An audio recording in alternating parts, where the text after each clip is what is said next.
Young people across the Middle East are ready for a more hopeful future. And governments throughout the region are realizing that terrorism and Islamic extremism are everyone's common enemy. Yesterday, I had the pleasure of meeting with both the Prime Minister of Israel and a man that's working very hard to become the Prime Minister of Israel in the longest running election of all time, Benny Gantz of the Blue and White Party. And both leaders joined me to express their support for this effort, proving that the state of Israel looking for peace and that peace transcends politics by any measure, unmeasurable, that's what they want. On my first trip overseas as president, I visited the Holy Land of Israel. I was deeply moved and amazed by what this small country had achieved in the face of overwhelming odds and never-ending threats. The state of Israel comprises only a minuscule amount of land in the Middle East, and yet it has become a thriving center of democracy, innovation, culture, and commerce. Israel is a light unto the world. The hearts and history of our people are woven together. The land of Israel is an ancient home, a sacred place of worship, and a solemn promise to the Jewish people that we will never again repeat history's darkest hour.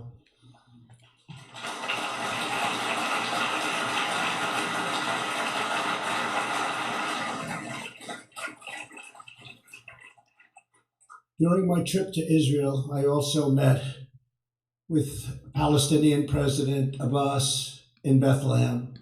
I was saddened by the fate of the Palestinian people. They deserve a far better life. They deserve the chance to achieve their extraordinary potential. Palestinians have been trapped in a cycle of terrorism, poverty, and violence, exploited by those seeking to use them as pawns to advance terrorism and extremism. I returned from my visit determined to find a constructive path, and it's got to be a very powerful path forward in the Israeli-Palestinian conflict. To further this effort, I also met with President Abbas at the White House. Forging peace between Israelis and Palestinians may be the most difficult challenge of all. All prior administrations, from President Lyndon Johnson, have tried and bitterly failed. But I was not elected to do small things or shy away from big problems.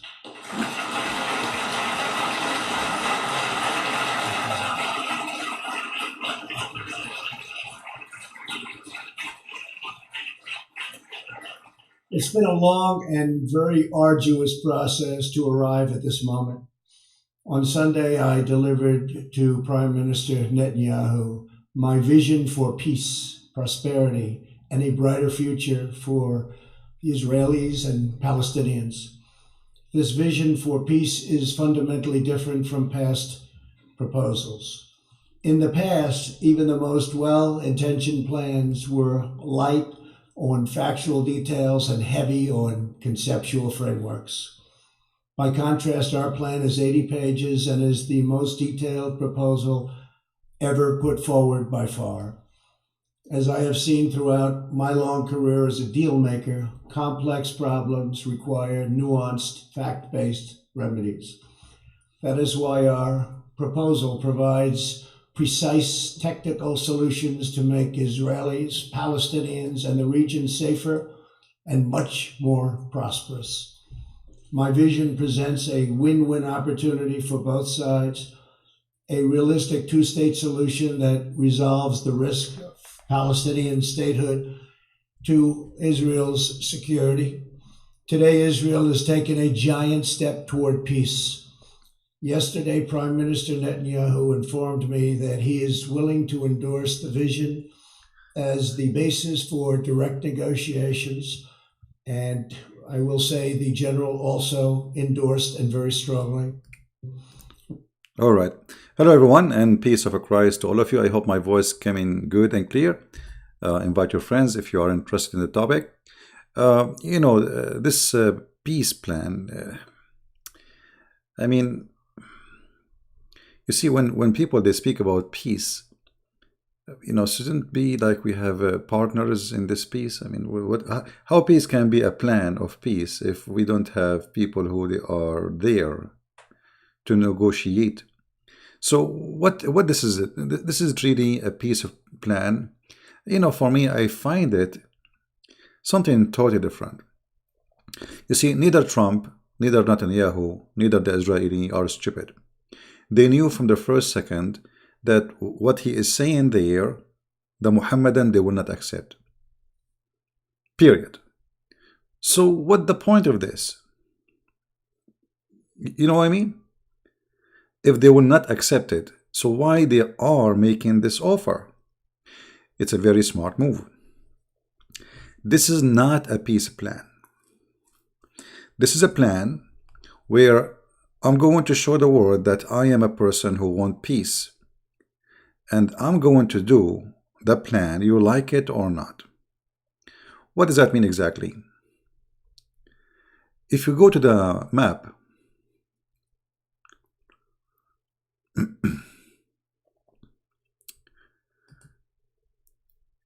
you see the map they are talking about,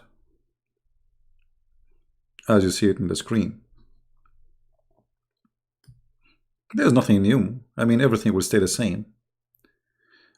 All what they are saying to them, well, we are going to make you a country inside the country, and we will give you, what you have already, which means local government. Yet we are the one who control the borders, and you have no borders anyway. And you cannot have airplane, you cannot have heavy duty weapon. We will invest heavily to make you have better life, and that's it. And this will not happen. So what will happen? What will happen is that they are going to take Jerusalem in full, and this is what behind this plan. That Jerusalem is a final point where no return. You will never ever think even to have it. And by having this plan, we are approving borders, and those borders have conditions, which mean you don't really have borders. You are just a state inside a state with no no authority. Now the Mohammedan, they will not accept, and peace will never happen, and war will continue. So what the benefit of this?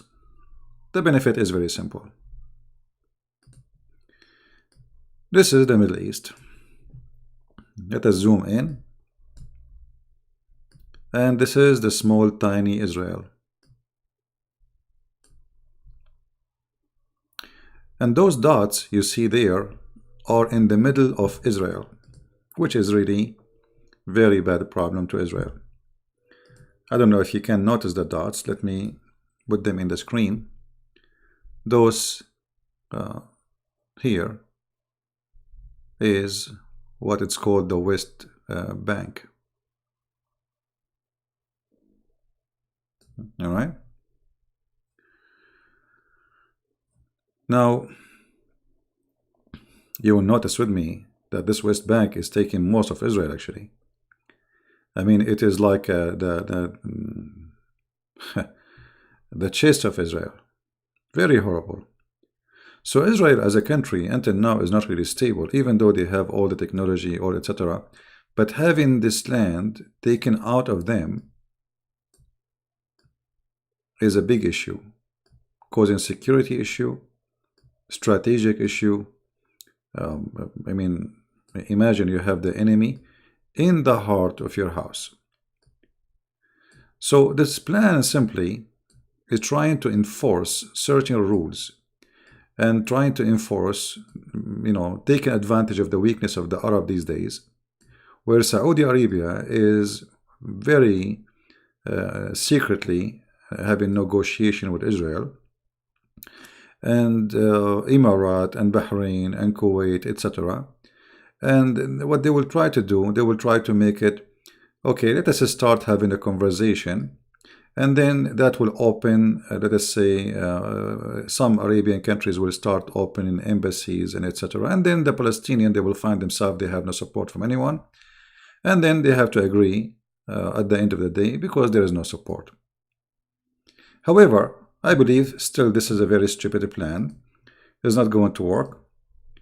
And if Trump, he want my plan, I will be happy to help him.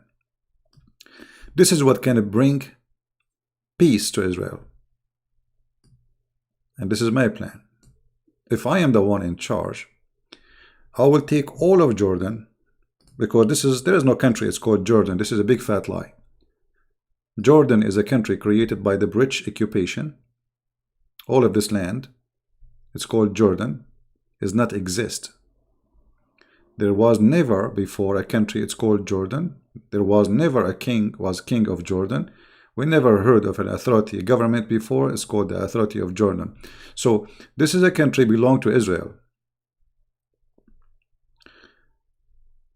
If the Israeli are smart, they should take all this land,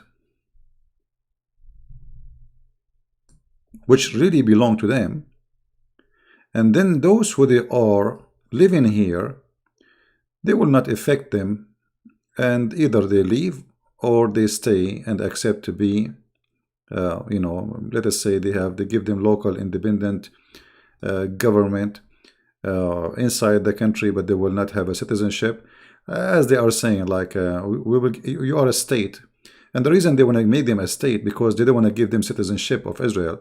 For that will change the demographic number of the Jews percentage in the country, because those people, they, as you know, they are Muslims. They have babies every few months. They have babies, not like the Jews. A Jewish family, they have like 2 or 3. Those people in 20 years they will have 40 babies. So it's not for the benefit of them to keep those people here. So the Israeli, if they already want to do something smart, they have the power, they have the ability to take their land back, and this is their land. Take it back. Those who live in Jordan, those are Bedouin, Arab Bedouin, they don't belong to this land. They can push them away, and they can push those who they claim to be Palestinian. You see, those are not Palestinian. Those people here, they are not Palestinian. There is no Palestinian there. Those are, even Muslims agree that the first time the Arab entered that land, it was during the time of Umar ibn al-Khattab, the Caliphate. This is the first time ever. Nobody speaks Arabic there.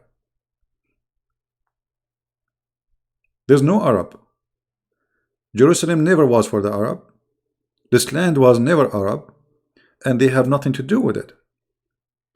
But the problem is that today Israel, it have an illness. It's called liberals, and liberals, they are always, they are,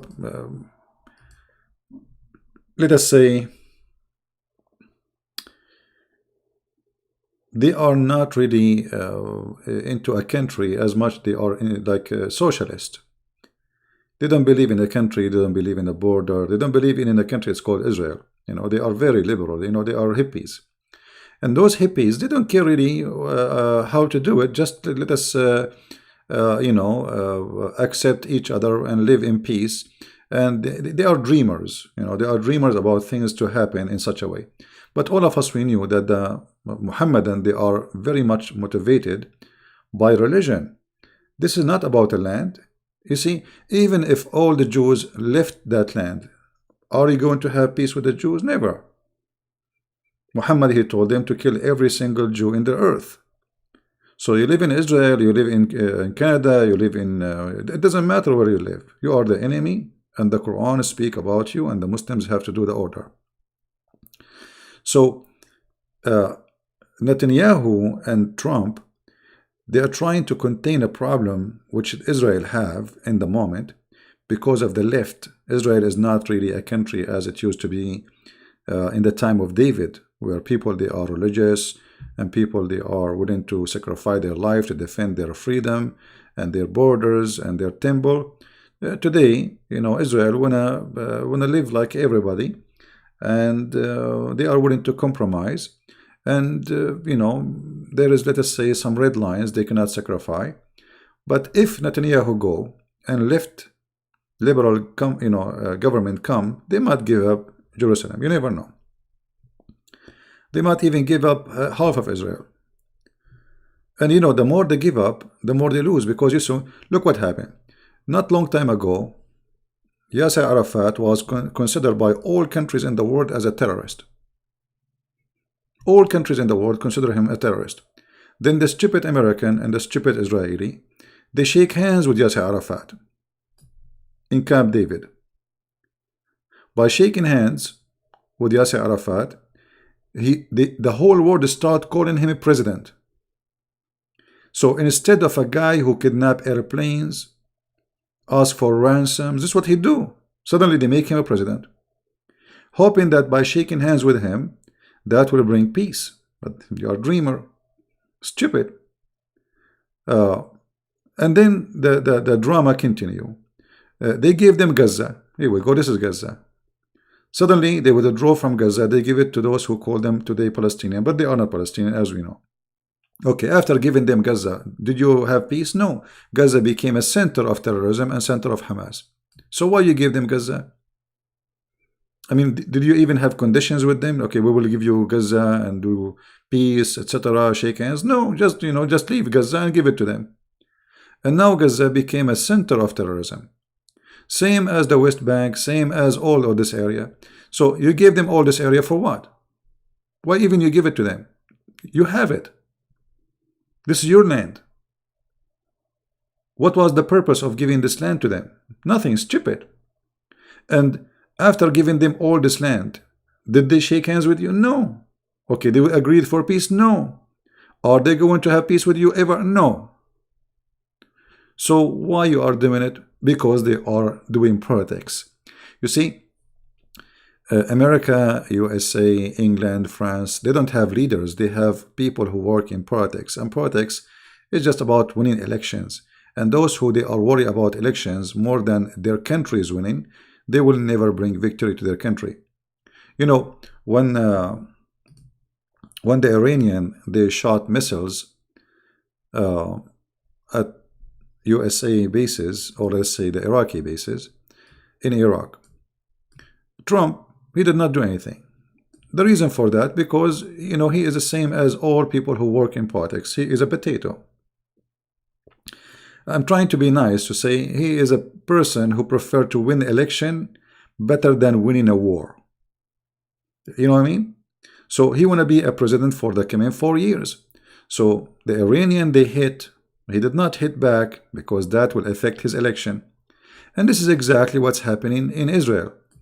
Those who they call themselves leaders, they are not leaders, they are potatoes. All what they care for, how to win the elections. And for the sake of the election, they are willing to sacrifice their own family. Just make me a president, make me a prime minister. Because all is about business and not about money, and they are corrupt. I know, I believe Netanyahu is a big corrupt man, and one day he will end in jail, sooner or later. Because of that, those who they call them Palestinian, who I said clearly they are not Palestinian, they knew the situation. They knew that those people, they are doing politics. They are not real leaders. So they will reject anything because they knew that nobody is going to force them to accept peace. You see, in order to make peace, you have to force it. Peace doesn't happen by two, many people, they say to you, okay, we have two parties agree. No, there is no two party agrees. There's one party have to agree, which means there's a winner and there's a loser. Otherwise, why they want to go for peace if both of them believe that they own the same land? Nobody would do that. Especially the Mohammedans, they want Jerusalem. The Jews, they want Jerusalem. So who is going to have Jerusalem? How we can agree for peace? How this peace will happen? Never will happen. Never, never. So Israel, sooner or later, have to understand that the only way to bring peace is to force it. And how to force it? Those who don't agree with it, they must leave. If you don't want to live in peace with us, you better leave. If you want to kill our children, we will not let you stay here. So Israeli, they have to wait until one day they have a president, or let us say uh, uh, David, King David, a real leader, not a potato. Right now they have potatoes. And Trump, he go on TV and he says, we are going to invest $50 billion. It doesn't matter what you invest. And by the way, why you want to invest $15 billion? Those people, they don't like it. You think if you offer them jobs, they will work? They don't work. You see, all those who you call them refugee, they take salary, free food, free rice, free electricity, free water, since the time of Israel supposedly attacked them. And they love it. They don't work. They don't work. Nobody work. United Nations, and the money is coming from USA, coming from Canada, coming from Europe. They are the one who is paying for their bills. It's fun. So you go to the West Bank, you see nobody is working. The funny, they say that you have a very high unemployment. The whole country is not employed. What they do there? I mean, what is the jobs they do there? What they provide? What they make? Nothing. So it's kind of a comedy where Trump, he speak about we are going to invest $50 billion to give you jobs. You think those people will work? They give them every month cheese. I'm serious. Cheese. Because supposedly those are refugee. So they will not work. They will never work. And all what they do, have sex, have babies. And then they complain why we don't have even enough resource. I mean, you will see a guy, he have one room, he live in it, and then he have 20 children. And they blame Israel. Right? So this peace plan, as I see it, is kind of advertising that Israel is a country who want peace. In the same time, is giving a green line to Israel to take full control of Jerusalem, which means this is not a peace plan. This is a plan to start. Let us say I'm giving you the green light to take over Jerusalem in full, because this is, nobody will do it, nobody will join it.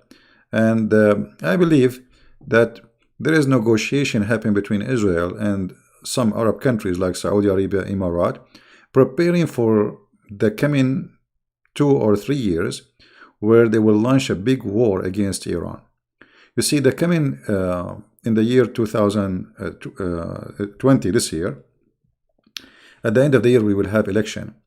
And then most likely, Trump, he will win. And if Trump won the election, then he is not going to worry about election anymore. So the last 4 years of his presidency is going to be the most dangerous to Iran, because this guy now is not worried about Democrat and election, who vote for him, who don't vote for him. He is going to spank the hell of Iran. So the honeymoon of Iran is over. And this is what is going to be, this is what they are cooking for. In next year or the year after, Trump and Israel and Saudi Arabia and Emirat and those countries, they are going to launch a big war against Iran. And the war is to demolish all their, let us say, facility which can be threat, all their missiles, all their manufacturers, and even maybe to collapse the whole regime. Otherwise, there is no peace plan. And actually, you can tell. I mean, listen to this. Listen to Trump, what he's saying. I mean, he's talking about peace plan, but you can tell right away there's no peace plan. It's the opposite. With the Palestinians, a historic breakthrough. Historic breakthrough. Likewise, we have really a situation having to do with a race that is taking place right now. It will end, and we have the support, and it's very important to say this, of both parties and almost all people in Israel. They want peace, and they want peace badly.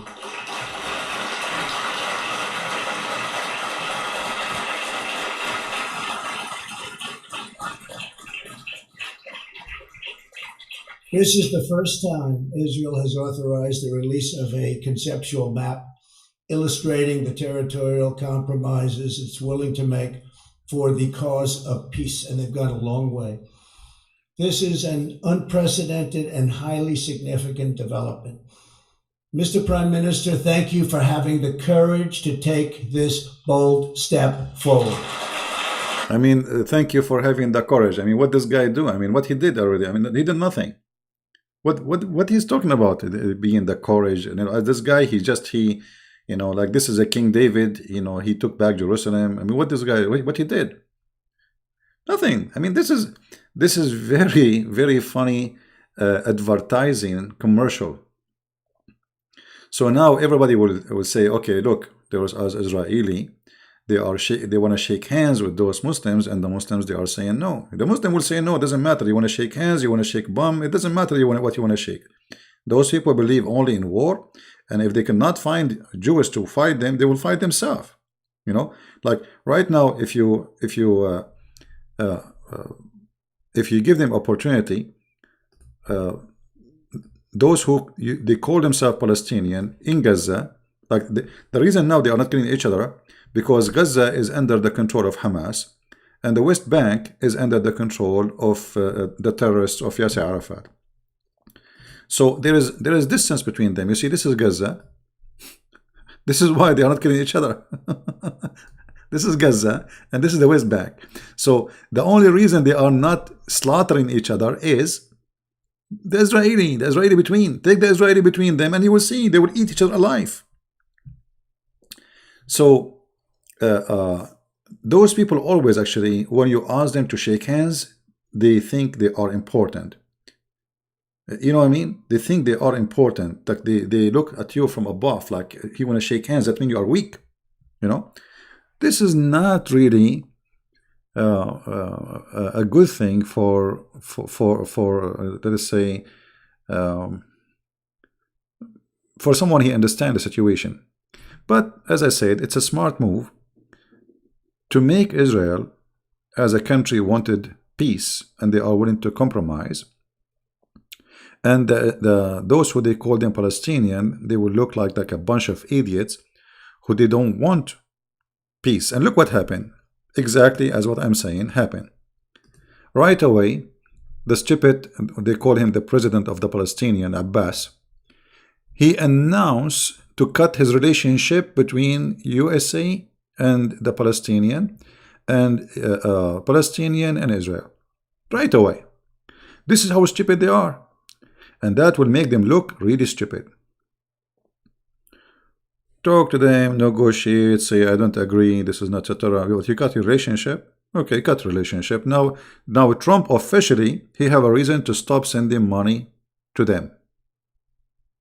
They cut relationship with us, where we will send them money. So they are stupid. This guy, Abbas, look at him. I mean, he is like a can full of bad, spoiled food, and when he opened his mouth, he says stupid things. Smart leaders, they don't do this. They don't say, oh, I'm going to cut relationship with you. I do not need you. You are surrounded. You are living inside Israel. You have no borders. You have no friends. Even the Arab don't like them. Even the Arab don't support them. Go and see those who they call them Palestinian, how they live in every Islamic countries.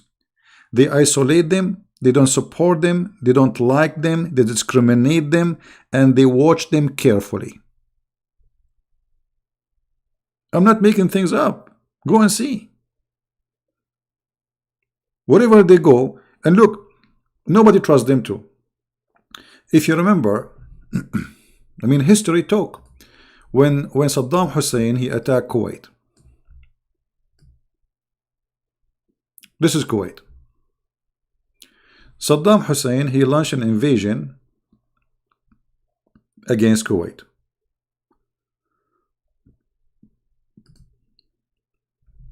Palestinians, they live in Kuwait like kings. You know, kings, good jobs, fancy saris, the best of jobs. The Prince of Kuwait was really spoiling them in a way you will not believe it. Saddam Hussein invaded Kuwait. The first people to betray the Kuwaiti people was the Palestinian. The first. And then the American, they got Kuwait back. The first thing the Kuwaiti did, they kicked every single Palestinian out. Get out.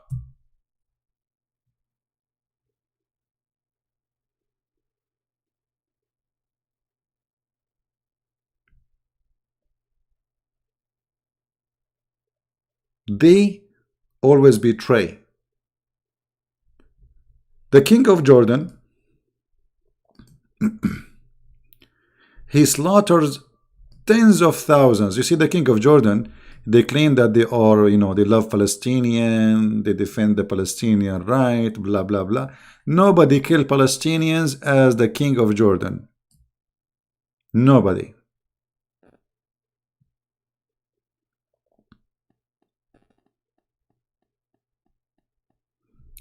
If we do little search, let me do, so you can see in the screen what I'm talking about. Give me a second.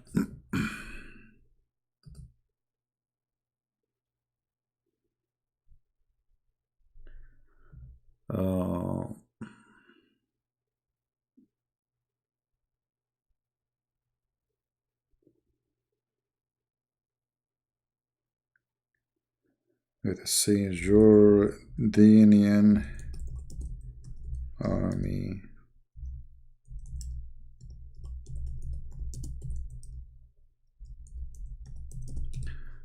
Let us see what we can find. Here we go. You can search right now for something that's called the Black September. The Black September. What is the Black September?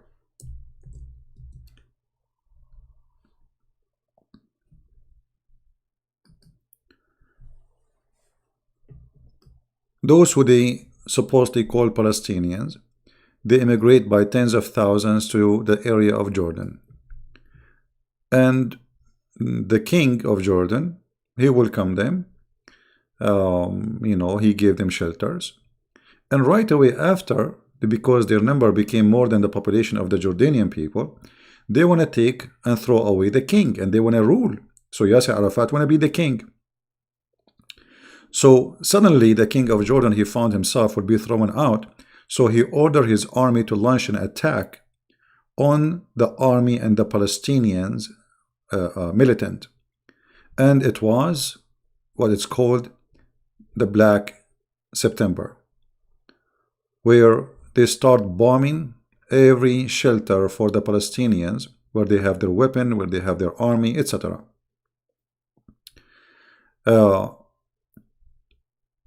But if you ask a Jordanian king about how much he loved the Palestinian, he will say, I love them. They are my people. I'm here to protect them. But his father, he slaughtered from the Palestinian more than all the wars together in 50, 60 years with the Israeli. You know what I mean?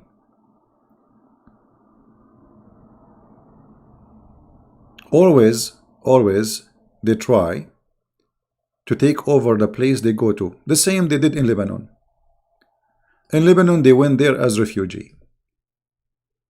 After they enter Lebanon, suddenly they want to take over Lebanon. Imagine Yasser Arafat, he welcomed Fidel Castro, the president of Cuba.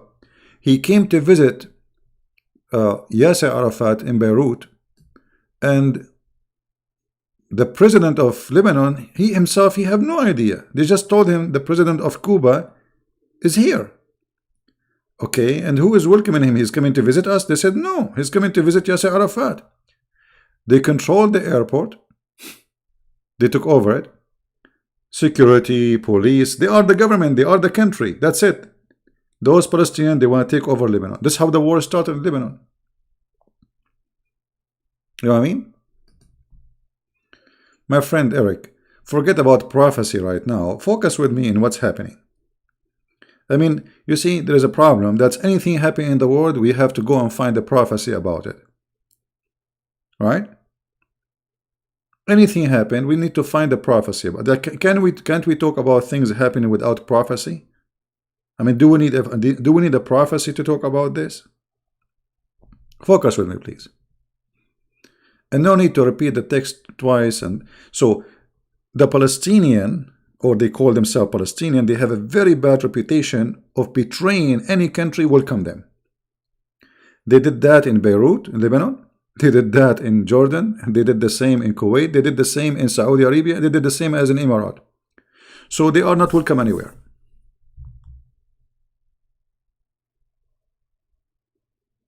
Nobody welcome them.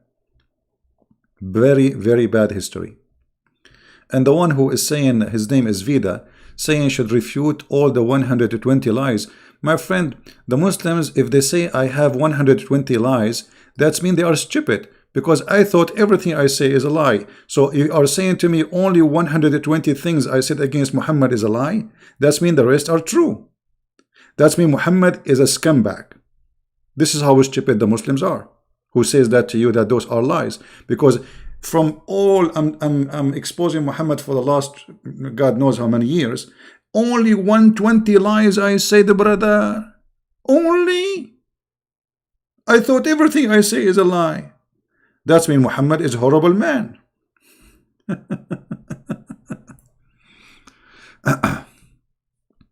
All right, stupid people. You should refute the 120 lies. You know, what about you call me? Let us see if I can refute or not, if you have the guts. But you are potatoes, the same as your prophet, the same as the Palestinian there. Do you see them? Potatoes. Potatoes. If they are men who they can prove me wrong, who is holding him from calling me in Skype? It's for free. Get me busted live on air. But they are potatoes. They are not even, I don't know, they are just rabbits. Like your prophet. Your prophet, when he was between the Jews and he was weak, he was a rabbit. You know, I love you. The same as the Palestinian now. I love you. I want to have peace with you. You know, when he got strong, you want to kill them all. All right. This whole situation is crazy. Somebody saying, my friend, this is the Middle East. It is the land of the crazy. Nothing there makes sense. However, we need to understand that this war is not about a land. This war is about religion. The reason all those who they are around Israel, they are rejecting Israel because they are Jews. As simple as that. If Netanyahu, his name is Muhammad, then you can take over land and you can take over the Saudi Arabia. Nobody care. Did you ask yourself, Turkey occupied now big part of Syria. Which Arab country is complaining? Nobody. Nobody. Why the Arab don't go in Europe and strike? You know, how come when Israel attack Hamas, hundreds of thousands of Muslims go in Europe? Allahu Akbar, they are killing the Israeli are criminals. How come when the Turkish, they attack the north of Syria and kill tens of thousands of Kurdish people, nobody go in the street and nobody complain? Very simple. Erdogan is a Muslim.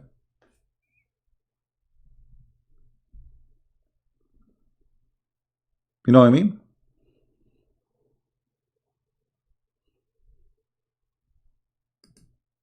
So we need to understand the problem. The problem is not the land. The problem is religion. Those people believe that the Jews are first, the Christian are, you know, they say it. They go in the Middle East, they say Saturday first, Sunday next, which means we slaughter the Jews first, and then we slaughter the Christians after. So it is not about a land. It's about religion. Even if you give all the lands, if you give, okay, let us say the Jews, they decide to give Jerusalem, God forbid, you know, I hope they will never be stupid and do that, to the Muslims. This is Jerusalem. Do you think they will have peace? Do you think so? Never. Never, ever. So each time you give them a land, they want to push you back. They want you to go back. Give us more. Give us more. Give us more. Give us more. And then they will throw you in the ocean as the dream is. And then if you are a Jew and you leave Israel and you move to Canada, they will leave you alone? No. It's not about the land. This is have nothing to do with the land. This is just about religion. And anyone don't want to understand that because he is stupid. Let us see some background of the religion.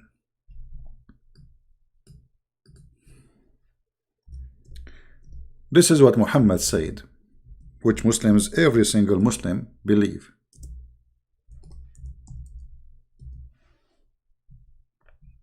Do you see what Muhammad taught them?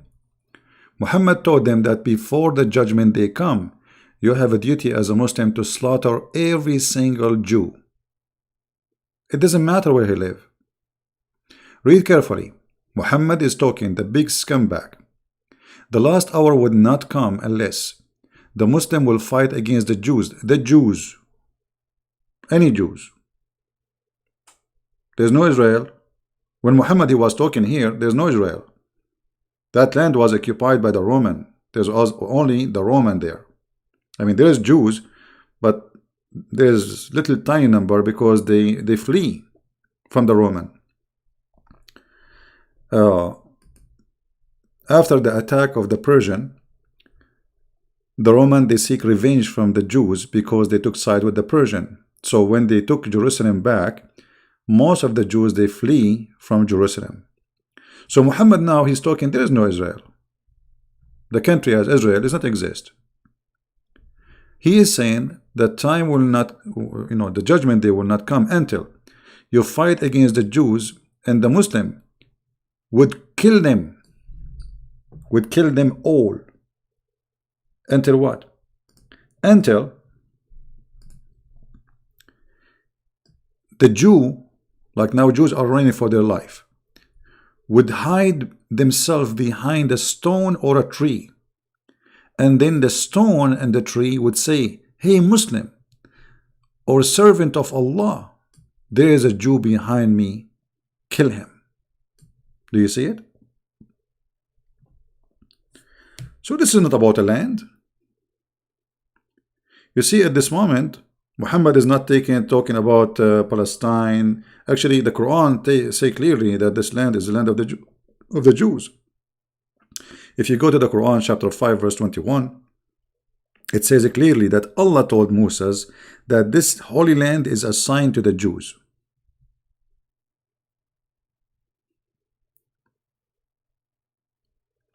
So those who think that they can have a peace agreement, they are a bunch of fools.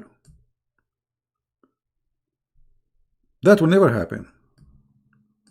What will happen is, as the Quran said, cry not for peace when you are the uppermost, which means they might sign an agreement with you, but this will be temporarily. Iran support Palestinian, claiming that they are just would support other country while their northern neighbor Armenia still has, yeah. No, you see Iran, the Iranian regime is very evil, and they are not supporting Palestinians because they believe they are just. You see, Iran is spreading Shiaism inside all Arab territories. The target of Iran is to spread Shia.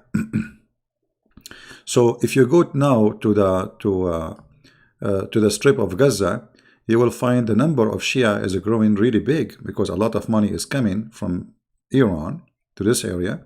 And then you will find like Kata'ib al-Qassam and etc. Those are sponsored totally, and there's many of them, most of them, they are actually Shia. They want to spread Shiaism, so they will have a power inside the Middle East, inside Arabian countries, which they hate them very much. Because this is the only way Iran can force itself on Middle Eastern countries, in Arab countries. If you go in Lebanon, Hezbollah is a Shia, right? So Iran is using the Shia in Lebanon to be their arms in case Israel ever attack them, Hezbollah will launch an attack on Israel because they are in the borders. Same or for others, it's an investment. Iran is investing. Like now, if America, they will launch an attack on Iran, well, they will not fight Iran alone. They will fight all the friends of Iran. Who are the friends of Iran? Hezbollah in Lebanon. Even Hamas, Al-Qassam, all those terrorist organizations in Israel. What about Yemen? They can close all the oil supply coming from this area, because the Yemen, most of it now, half of Yemen, more than half, is controlled by Al-Houthi, which is a Shia. He's a kind of a Shia, and he is controlled by Iran. So the Iranian, they use, let us say, those are proxy. They use them to fight their enemies. So when they need them, they will go and they move all together. So when Trump, he hit Soleimani in Baghdad, you remember that's the Shia militant in Baghdad. They are the first one to fight. So Iran will not fight you by their own army. Mostly Iran will fight you by the Shia, the Arab Shia. And this is the fear of the Muslim Sunni. The Muslim Sunni are being defeated badly. They are getting weaker and weaker and weaker. You see, Saudi Arabia is a Muslim Sunni, and Iran can eat them as easy as eating a snack. Emirat is not even a country. It's nothing. Same as Kuwait. Same as Bahrain. Oman is kind of a Shia country. Like they have their own sect. They are considered close to the Shia more than the Sunni. And Oman, the Sultan of Oman, he just passed away a few weeks ago. And the new Sultan is the same as the previous Sultan. They don't involve in any side. They don't take side.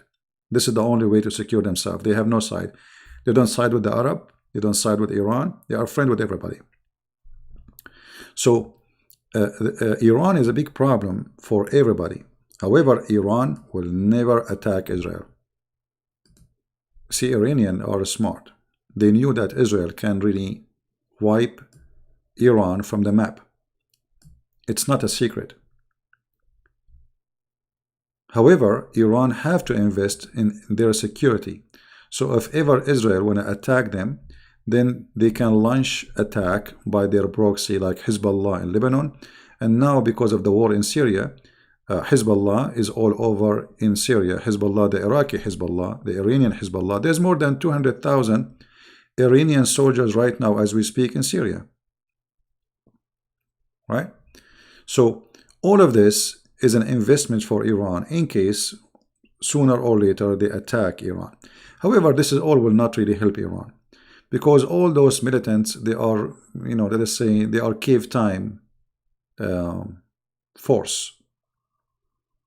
You know what I mean? They are not really a force you can trust. They are not really an army you can really can make a big difference. They are a ground army, and they are limited in their ability. They have like normal weapon, they buy from Czechoslovakia, etc., like heat missiles. This is the highest technology they have, so they don't have really heavy duty weapon. Iran was able in the last, let us say, 30 years to build a lot of heavy duty weapon, but those are really not going to be successful, because the Israeli will destroy them before even they use them if a war started. So I'm not really worried about Iran can do anything, but I believe that the Israeli and the Saudi and the Emirati, they are making an agreement under the table that when the war starts with Iran, those countries, they will be united under the command of USA and Bahrain.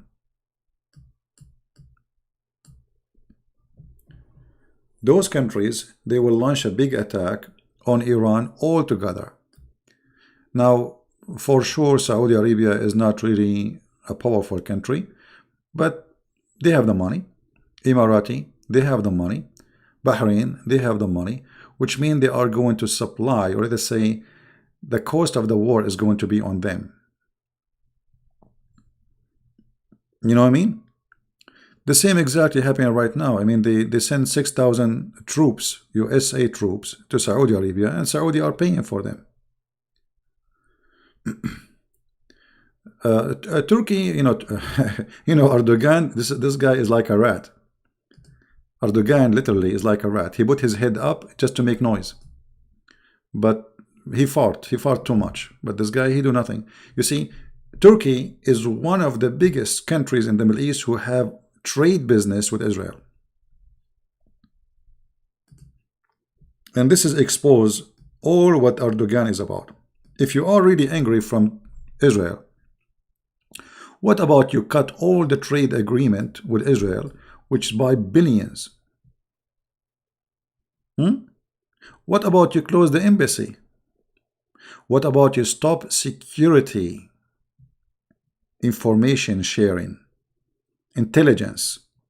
What about you stop training for your intelligence in Israel, which means there is agents, imagine, they send them to Israel to get a training in Israel for the Turkish government. So Turkey outside is anti-Israel. But in reality, Turkey is the puppy who don't dare to play with Israel. Their economy can collapse. Trades. All the trade happen with Europe is happening through Israel.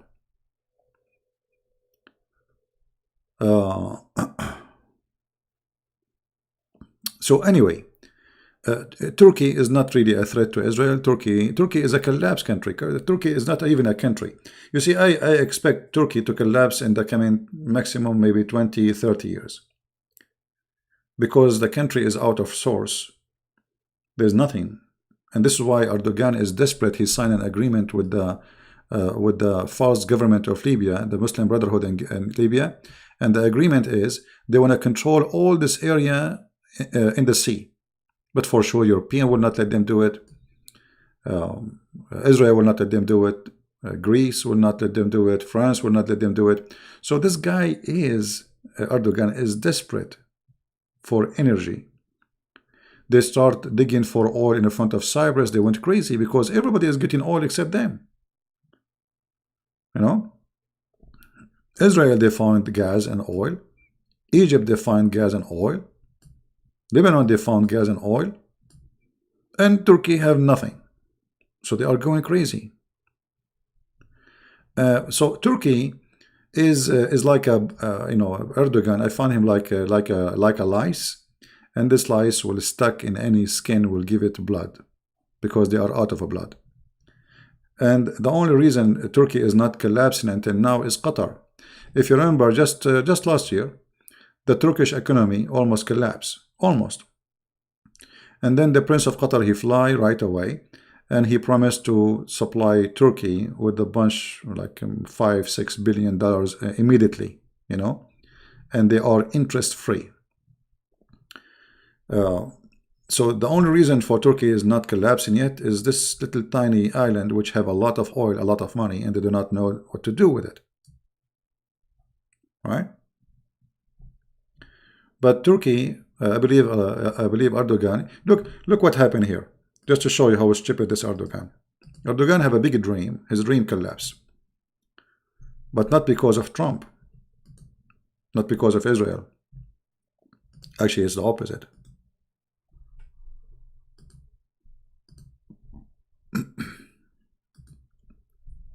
Let me show you.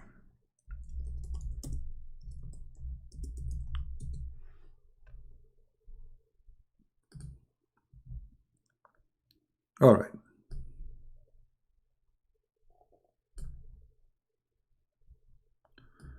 Let us put it for you on the screen.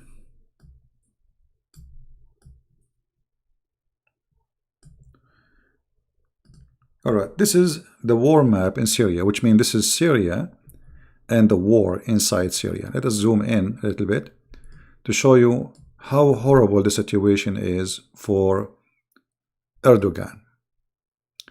Erdogan, in the beginning of the war, the map was already totally different. The map was almost the opposite.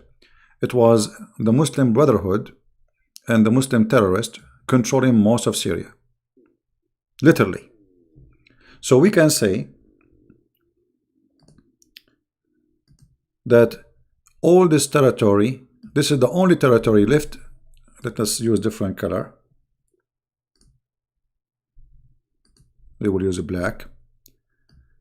This territory, only the territory, this is, okay, hold on.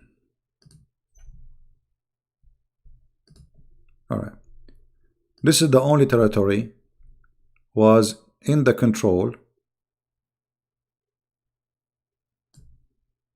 of the Syrian government. That's it.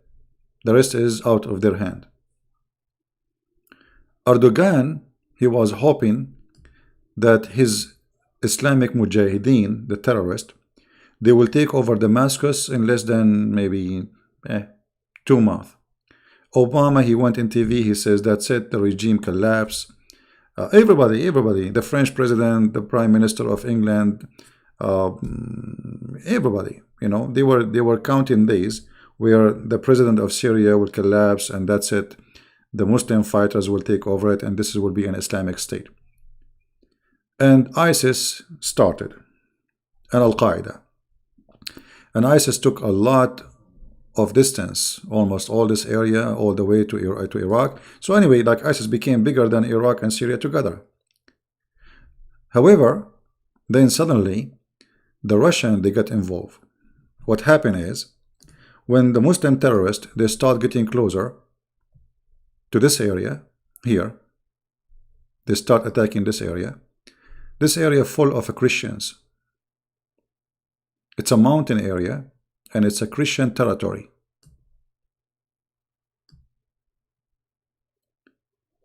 The patriarch of the Orthodox, you know, Syria, #1 population in Christians there is a Greek Orthodox. They sent the patriarch, he went all the way to Moscow, and he met with the patriarch of Moscow. The patriarch of Moscow and the patriarch of Syria, they met together with Putin. Then Putin, in the middle of nowhere, suddenly the foreign minister of Syria, they fly all the way to Russia. And then 2 days after, they announce that the Russian, they are going to join forces with the Syrian army. And that was a disaster for Erdogan. And since then, and now, actually, now as we speak, the Russians are bombing with no mercy the Muslim Mujahideen of Erdogan, killing thousands of them every week. You see in the map here, you see a green, and there is like bombs. Let us go here. Let us zoom in.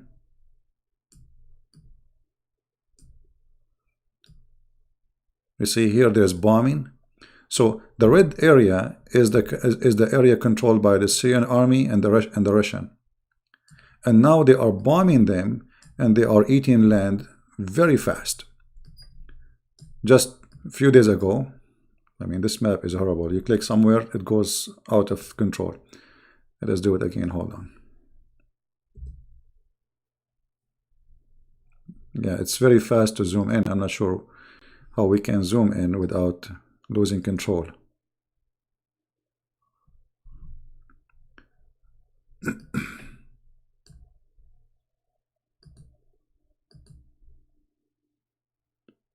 Okay.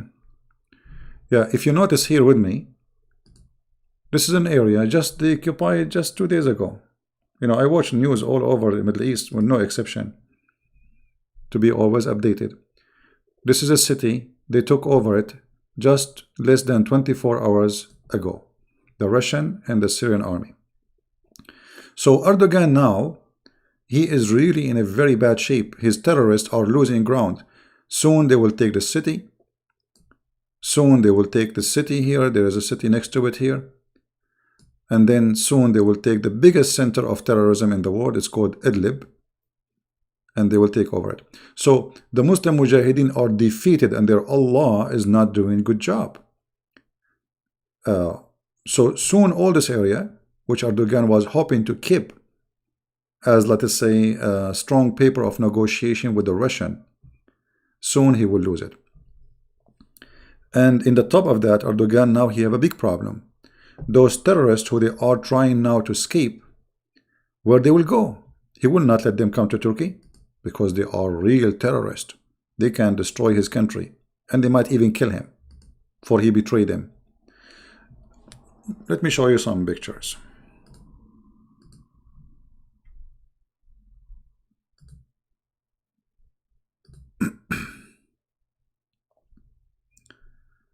Give me a second.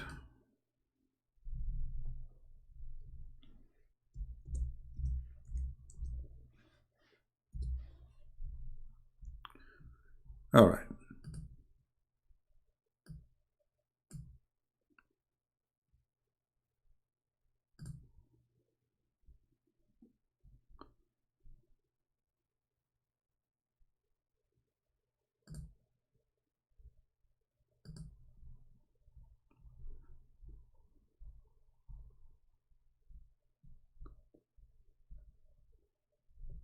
If you look with me here on the screen, let us show you. Do you see like the highway? Tens of thousands of civilian cars trying to escape. Why? Because the Russian and the Syrian army are taking over. City after city. One after one. Erdogan, he cannot protect them. His mujahideen are potatoes. They are being smashed left and right. And the only thing they can do is to run. So now Erdogan is in a problem. Where those people will run? I mean, they are terrorists. There's more than 80,000 Al-Qaeda terrorists in that territory. Erdogan, he will never let them go inside Turkey. So where they will go? Most likely Erdogan, he is going to take them all the way to Libya. Already he sent a couple of thousands of them to Libya, right? So Erdogan is bankrupt. His plan to take over Syria, his plan was very simple. He will take over Syria. This is by the help of Obama. And he will establish an Islamic State. He will be the caliphate. You know, he will be the caliphate. Oh boy. I mean, this website full of advertising. Hold on.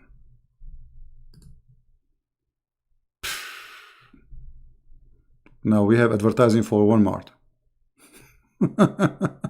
Oh, wait. Walmart.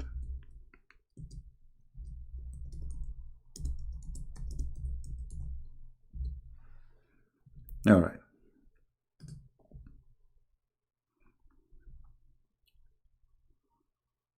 We are back here. All right. So here you will see that the Kurdish are controlling the yellow area, and those are the enemy of Erdogan. The red is controlled by the Syrian regime and the Russian, which is most of Syria. Oh, we go. Advertising again. You won. You are only 100 users selected. That's it. I won, guys. I won 1,000 gift card. I mean, what a scam. You see how they let us close it. It looks like this is an infected website.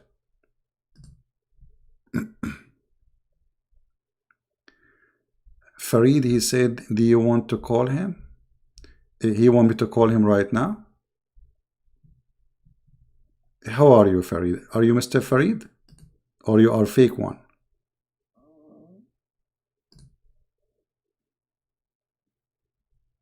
This is fake one. Get lost.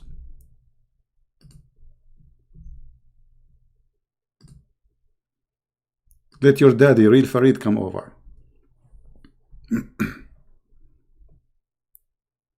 Potato. You see, if he is real, I will speak to him nicely, because, you know, I mean, he will be my guest. I will be happy to have you. You know, at least we will have a good laugh. Right. There is no way he will dare to come here. Anyway, so Israel should take advantage, and actually, I think they are. That's what they are doing right now. Middle Eastern countries, Arab countries, specifically Islamic countries, are extremely weak. They are in the term of collapsing. You see, Libya have war. Yemen have war. Egypt, don't even think about it. Jordan is bankrupt. Jordan is the most bankrupt country in the Middle East. I mean, this country, Jordan, they are unlucky. They have nothing. They have no water. They have no gas. They have no oil. They have no greenery. They have no rivers. They have nothing. I mean, this country is made to be dead, and the only thing they have is the Dead Sea, and it's dead. And look, as long as we are mentioning the Dead Sea, just to show you how arrogant those people are. The Jews are smart people. You know, there's no doubt about them. They offer the Jordanian government a very good deal. They said to them, we will open a tunnel all the way from the Mediterranean Sea to the Dead Sea. To the where? To the Dead Sea. The king of Jordan, because he's a potato, oh no, we will not do business with the Israeli. You are dying, you are dead. And the Dead Sea is dead. By making such a water come from the Mediterranean, there is many problems can be solved. Aren't they talking about a global warming? They are, right? So you have a big area is empty, like the Dead Sea is almost dead. There's nothing. I mean, it's dead already. I mean, it's this is what they call it, Dead Sea. But there is no water. It became like a little tiny lake. So by opening that tunnel between the Mediterranean all the way to the Dead Sea, they can generate a lot of electricity. They can bring life to that area, more rain and more irrigation, because simply, you know, when you bring water from the sea and you make a new sea exist in the middle of the desert, that will bring a lot of water. As simple as that. So the Jordanian, because of their hate to the Jews, they refuse that idea. Otherwise, this will be the best solution for them. And the Israeli, they are willing to do it, and they will pay for it. But because they hate the Jews, they could not go for such a deal. Just because of their hate. If you go and see right now the Dead Sea, I mean, nothing left of it. Because every year they have less and less and less rain, and it's dead. Let me see if I can find you an image for the Dead Sea right now. It's nothing. There is not just salt. So they offer him, but this is what hate does, you know.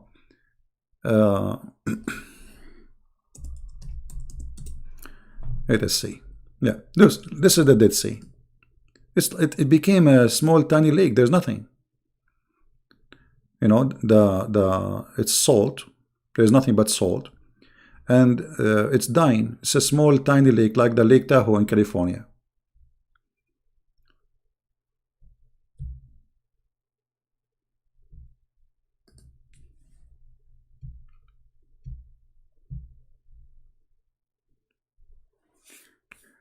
Imagine if this land is in the hand of the Jews. They will make it paradise. I assure you that. You know, the city of Yathrib in Saudi Arabia, which is called today in Medina, which Muhammad, he killed the Jews and he took over it. That city was the biggest farm in the Arabian Peninsula in the time of the Jews. Why? Because the Jews are the one in control. Very smart people. They were able to make the desert a big farm.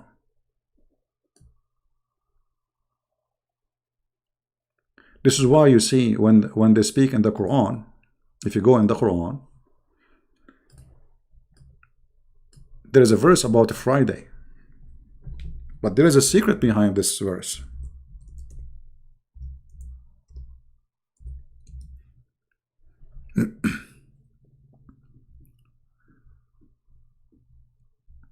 You know, when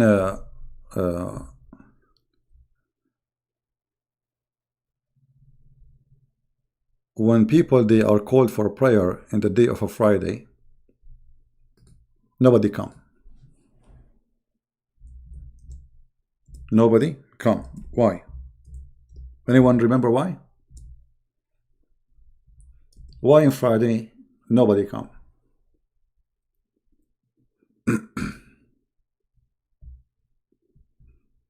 Let us see if somebody remember.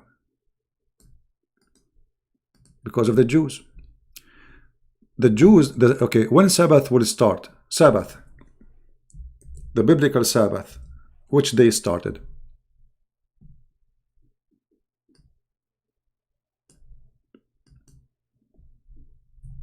Sabbath doesn't start really in like Sabbath today, like Saturday today. Sabbath start Friday.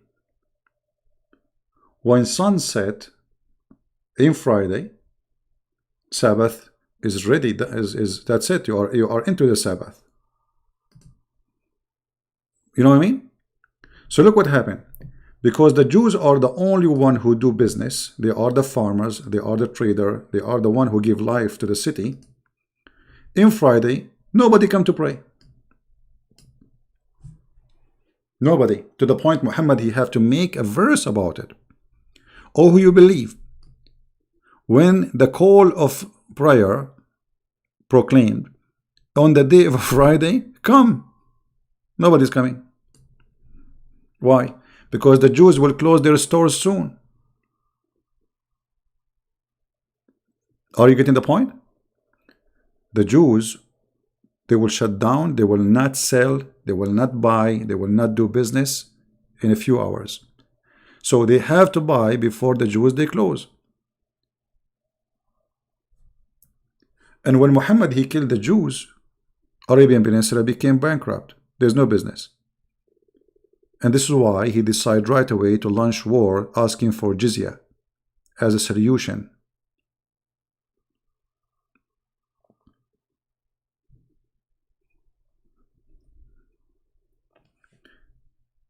You know, I mean, it's like amazing. If you are a person from the Middle East, you know what I'm talking about, even if you are a Muslim. If you walk in an area, the population are Muslims, the area will live like in the cave time. You go to a Christian area, you think you are like in Europe. You go to a Jewish area, is the same. So religion have a huge impact in how civil you will be. There's no question about that. Islam bring nothing but take you back on time. You see, if you ask yourself why a country like Emirat is successful, the answer is very simple. There's no Islam. What is a Muslim in Emirat? Nothing. Women in the bikini in the beach. There is bars. Do whatever you want. There is nightclub, dancing, singers, parties, a Christmas light. Bring Islam, Emirat will be cave time country. As simple as that. Actually, the Muslims in Emirat are a minority. They are little tiny minority. The majority are Christians, Hindus. There's Jews, little number. But the majority either Christians or Hindus or from everywhere. But the Muslims are, and not only that, you will not believe it if I tell you that those countries they prefer to bring Hindus or Christians over Muslims. Isn't it amazing? There's a limit in Emirat to take Muslims because Muslims they bring problems. They don't trust them. They don't bring them. So what they do, they try their best to have the majority either Indian, Hindu, Christians from India, from any country, but not Muslims. Because you bring a Muslim to live in your country, to work in your country, second day he will speak about it as if it's his own country, and he wanna question the prince because he's a Muslim, man. This is a Muslim country, brother. This is a Muslim brother. This is a Muslim land. So they don't bring them.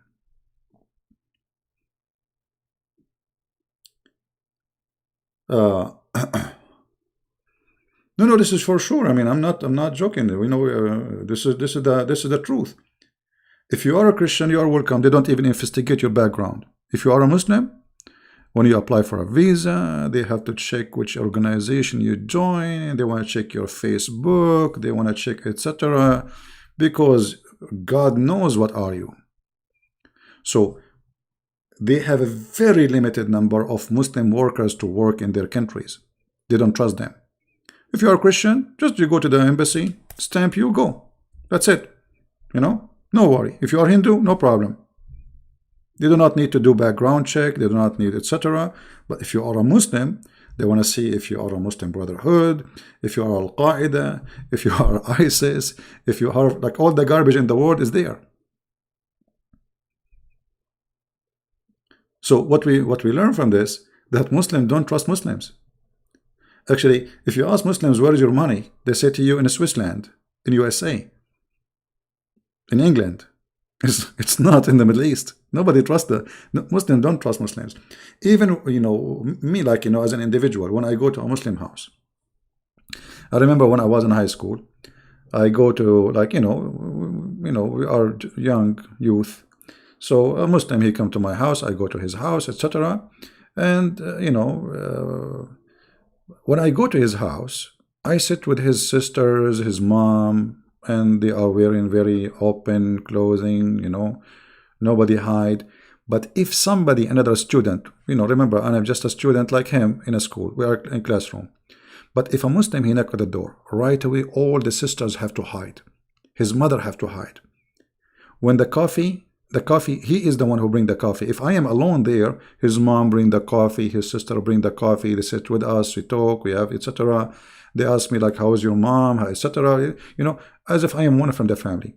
But if a Muslim, he come, he see none.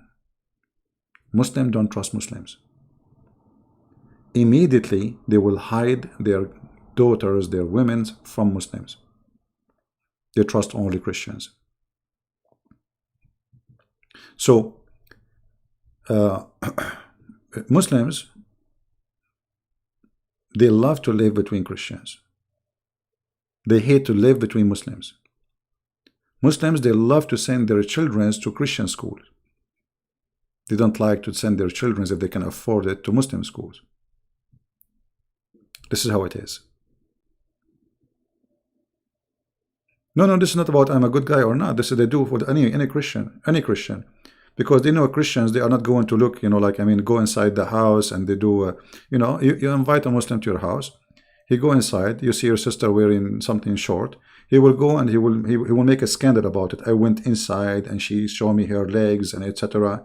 For the Christians, they are not, they are used to be mixed with we don't have a taboo like them. The taboo they have is a problem. For us as Middle Eastern Christians, it's not a big deal if I speak to a woman. For them, it's a big deal. So a Muslim, he come to your house, just having your sister serving the coffee, he will make a story about it. He will make her a whore. They gossip, they lies about what they saw inside. They fabricate stories. This is why Muslims don't trust Muslims. I sat with people from Saudi Arabia, many families from Kuwait, from Bahrain, and I sit with their family and they don't hide from me. But there is no way a Saudi will let another Saudi come inside the house and see his wife. It's impossible. They don't do that. Right? Anyway, going back to our topic. So what is behind this peace agreement? I believe this is not a peace agreement. It is an agreement between Trump and Netanyahu. It's a green light for Netanyahu to take over Jerusalem and make it final. This is the whole deal. It's not about any peace agreement. There's no peace agreement will happen. He is just saying to Netanyahu, don't hesitate. We have 4 years of me in the coming election. I want you to finish it before I go.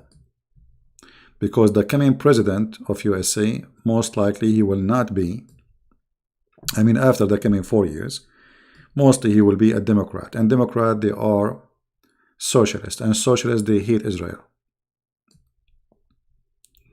And you can, if you listen carefully to the speech they made, you will understand that very, very clear.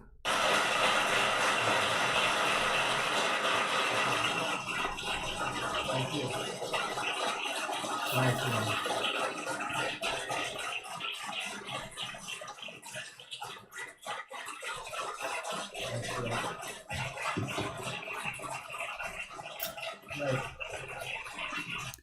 The funny, a Muslim, he come and he talk about sexual predator.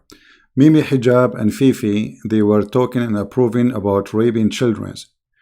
And your prophet is a child molester who have sex with a child, she is 6 years old. And yet you are talking about sexual predator? Shame on you. Filthy scumbag like your prophet. Listen carefully, guys.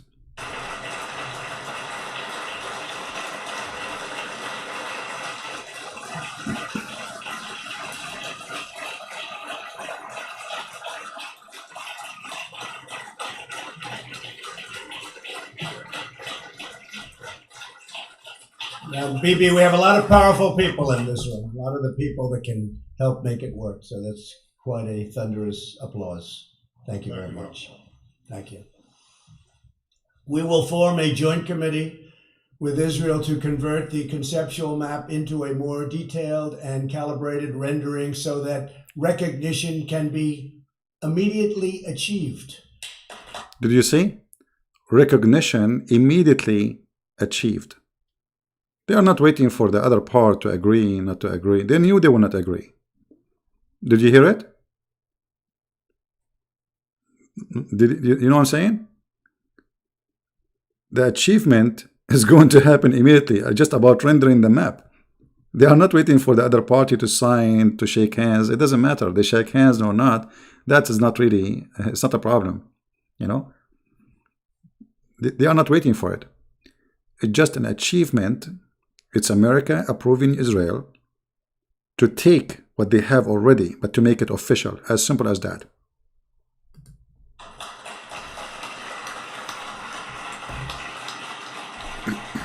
We will also work to create a contiguous territory within the future Palestinian state for when the conditions for statehood are met, including the firm rejection of terrorism.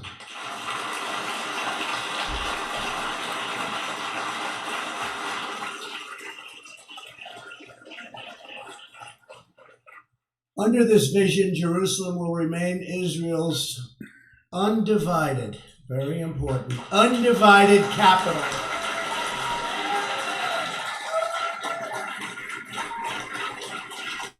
Someone saying like the Beninese right wing, like Samir Jaja, is against this. Those people are doing politics. But in reality, Samir Jaja, if a war happened, Israel would support him. You see, you need to understand, there's things people they say in the stage, and there's some things they do behind the curtain. So the community now is against Israel. So if you are a politician, you cannot say, go, I'm supporting Israel against, etc. I mean, no. But in reality, we knew who Samir Jaja support. Don't worry about it.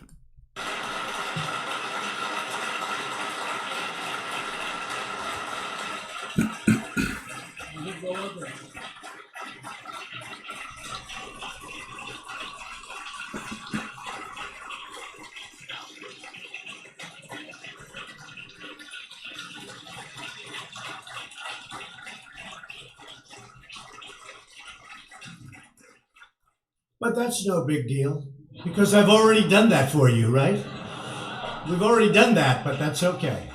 It's gonna we already done that to you. What he's talking about? He recognized Israel as the capital, Jerusalem as the capital of Israel, and he moved the embassy. So this is not a big deal. We've done that already. But now what we are doing, we are making it more official. We are making it a map. Remain that way. And the United States will recognize Israeli sovereignty over the territory that my vision provides to be part of the state of Israel. Very important. And crucially, the proposed transition to a two-state solution will present no incremental security risk to the state of Israel whatsoever.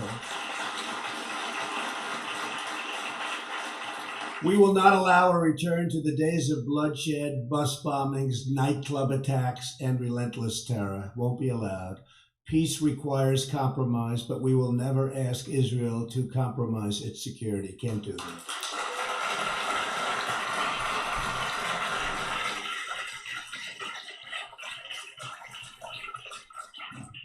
As everyone knows, I have done a lot for Israel, moving the United States Embassy to Jerusalem, recognizing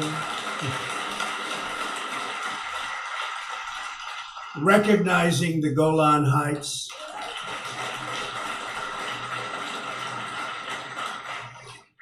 and frankly, perhaps most importantly, getting out of the terrible Iran nuclear deal. Yeah, exactly. You see, all of this is just for Israel. The Iran deal is for the benefit of Israel, 100%. Recognizing the Golan Height is for Israel. Moving the embassy to Jerusalem is for Israel. And nobody did really this to Israel as this man. So what this man is doing, he's telling them, I have this year and 4 years left. So you Jews, you better do it right, quickly. In those coming 5 years, we are going to do what you were not able to do in the last 50 years. And I'm here to help you. So this is the deal. This is the deal. There's no peace agreement. Because we knew, they knew, Benjamin Netanyahu, he knew, Trump, he knew, that the other side, it doesn't matter what you do. Even if you take them to heaven, they will complain. So the deal is very simple. Just take it. Under the name of peace. This is your land. Take it, control it, and this way Israel will look like they are people of peace. They want peace really. They are willing to compromise. And the Palestinians, they look like a bunch of idiots who they say no to anything. And actually this is what happened. Right away, the stupid, who they call himself a president of the Palestinian, he cut relationship with Israel, he cut relationship with America. Okay, cut relationship. He looked like a lizard who is upset because it is too cold. Standing alone in the rock.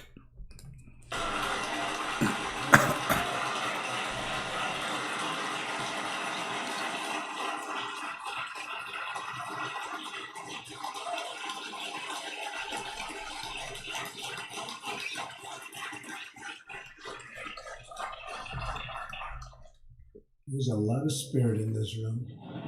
It's true. You don't see it often. You don't see it often. Therefore, it is only reasonable that I have to do a lot for the Palestinians, or it just wouldn't be fair. Now, don't clap for that, okay? But it's true. It wouldn't be fair. I want this deal to be a great deal for the Palestinians. It has to be.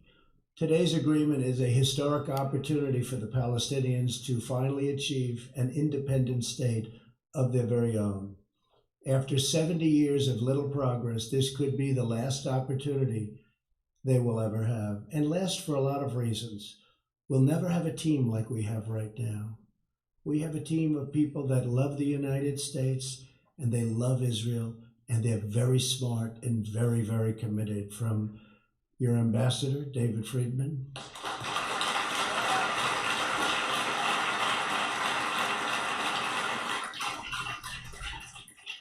to Jason and Avi and Jared.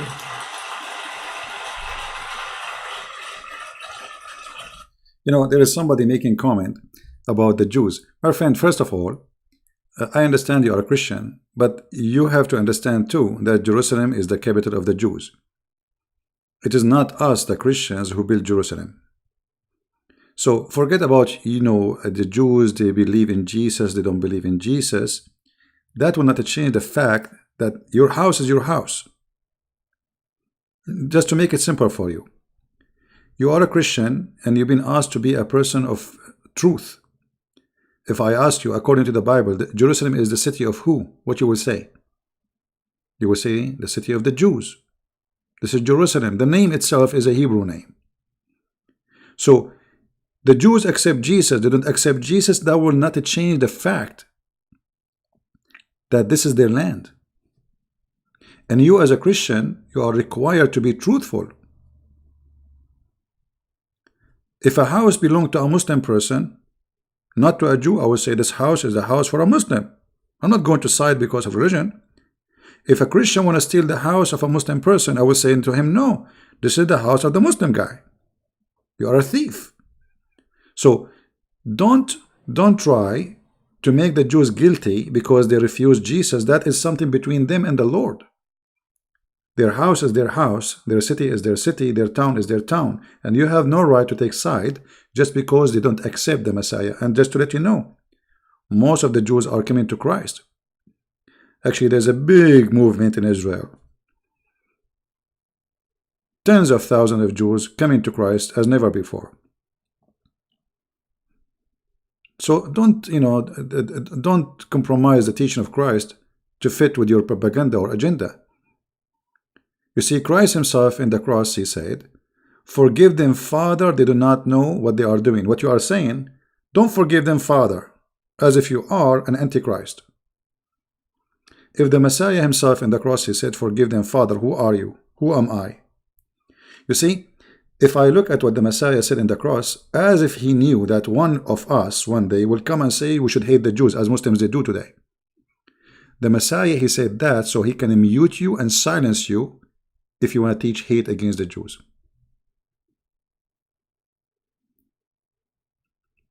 You know what I mean?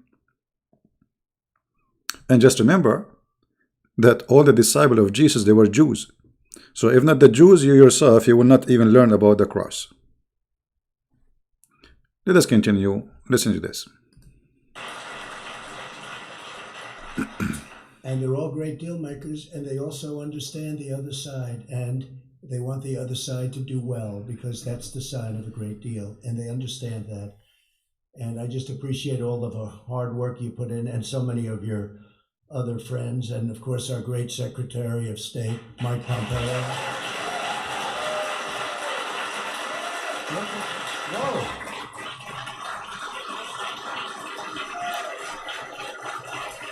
Okay, the rest is nothing, just like clapping, hey, hey, hey, like the Arab, this is what we do. In the Middle East, if you are a person, we want to be hypocrite to you, we just clap. It doesn't matter what you say because nobody is listening. Anyway, so this peace agreement is not a peace agreement. This is an agreement to give Israel the green light to take what they should take.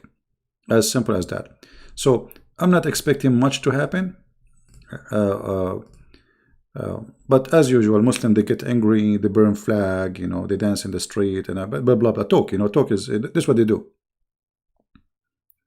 They talk a lot. This is the nature. Does Jerusalem not belong to devoted Palestinian Christians? First of all, there's no Palestinian in the land. It's called Palestine. Even those who they are Christians, they are Aramaic. Secondly, what the Palestinians have to do with Jerusalem? I mean, don't you know the Bible? Don't the Christian Palestinian read the Bible too? Does the Bible say that Jerusalem belonged to the Palestinian Christians? What's wrong with people? Where is the city of David? Where we can find the city of David? Where we can find the temple? I mean, what's wrong with people? Why? You see, sometimes we are acting like Muslims just because there's a Christians and we are Christians. We have to side with the Christians against somebody. No, we don't do that. Jerusalem belonged to the Jews, and as long the Jews, they will not oppress the Christians and our holy sites are protected, I have no problem with the Jews taking over the city because this is their city.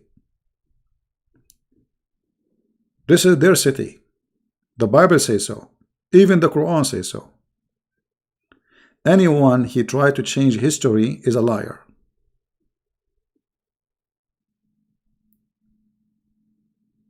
As simple as that. Actually, if I am a Jew, I should take half of the Kaaba. Isn't it the Muslim that say that the one who built the Kaaba is Abraham? Well, if I am a Jew, Abraham is my grandfather. I have 50%. So the Jews, they should do this. They should ask for the Kaaba and they will rent it to the Muslims. 50% we will rent it to you. The Jews, they will, they want to make money. So, okay, 50% the Kaaba for us, okay, we will rent it for you. $1 million an hour. You know?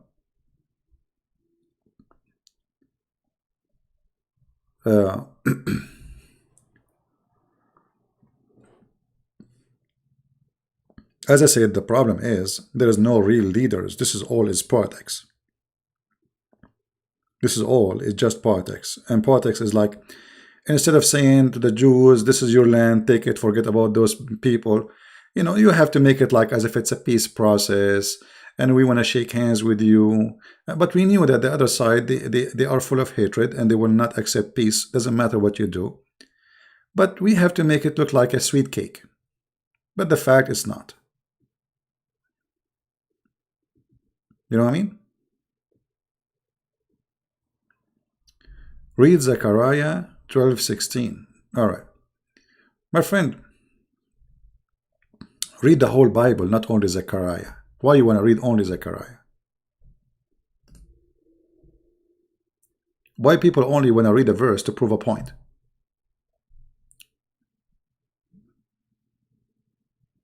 It's a book. It's not a verse. Usually, many even Christians, if they want to prove something, they quote a verse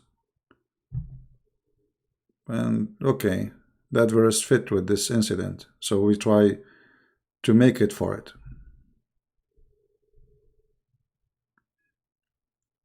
The whole Bible says clearly. In Zechariah, you see what's happening now. Zechariah 12:1-6. Okay, so I will go with you, the witnesses, but just I want to take you. I want to take your attention, please. I respect the opinion of people who says this verse is about what's happening today, and this verse was about etc. So that it's like a prophecy, right? But you might say the same thing about something will happen tomorrow too.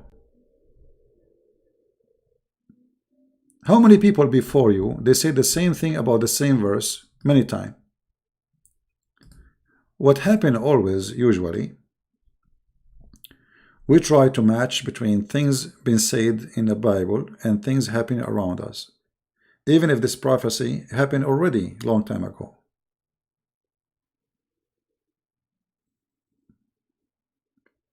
But the verse you are mentioning is absolutely accurate for all the time, because Jerusalem is going to be a capital where many nations will be fighting over it.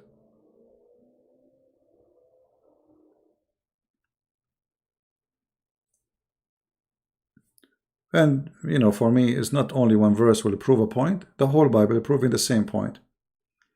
Isn't it the Bible says that I will gather you from everywhere? It's amazing. I mean, the Bible is an amazing book. It's not just a one verse. Read the whole book. Speaking about everything happened and everything will happen.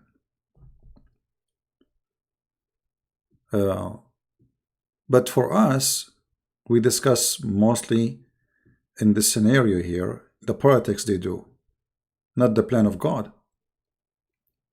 You see, actually, what people are doing right now is not the plan of God. What people are doing right now is trying to be hypocrite to each other. So the Jews, they want to shake hands with the Palestinian Muslims, and the Muslims, they want to, supposedly, they are people, everybody trying to say, I am a person who wants peace. But the fact, this is not true.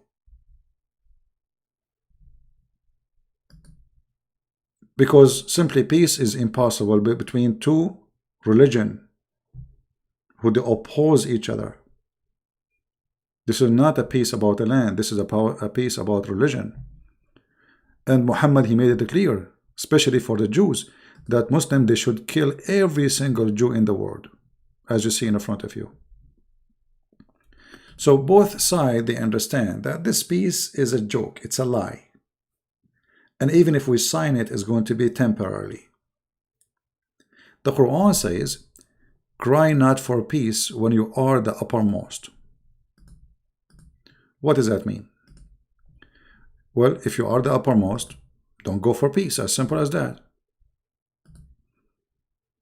So if you are not the uppermost, sign peace agreement temporarily.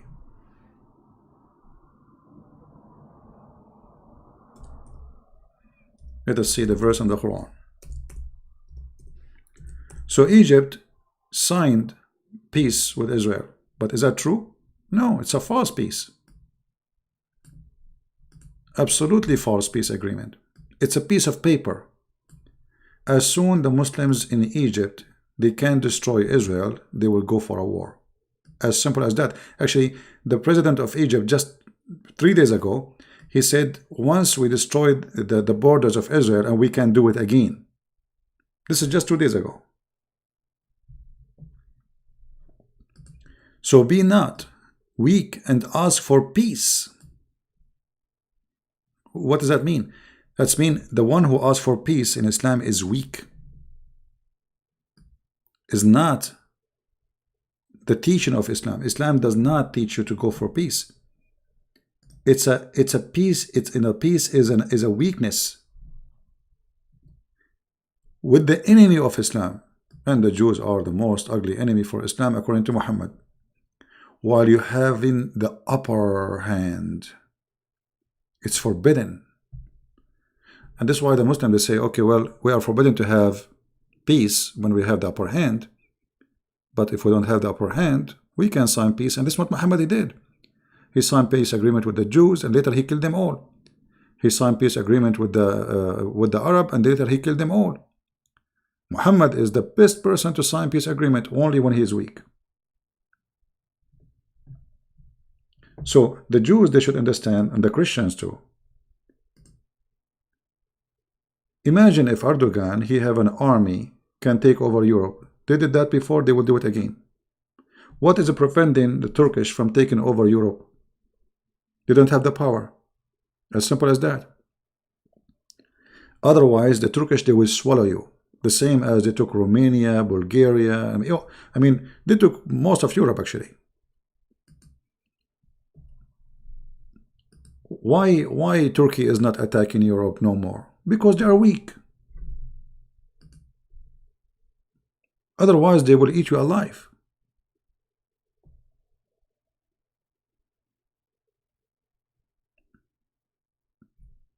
As simple as that.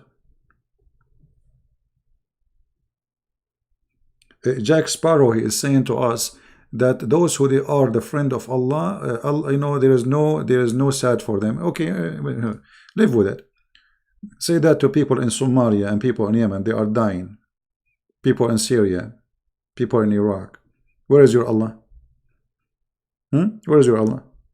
It's the Red Cross is feeding them. Your Allah never appeared there. Yeah, the Turkish, you know, the Turkish, if the only reasons they are not invading you, they are weak. As simple as that.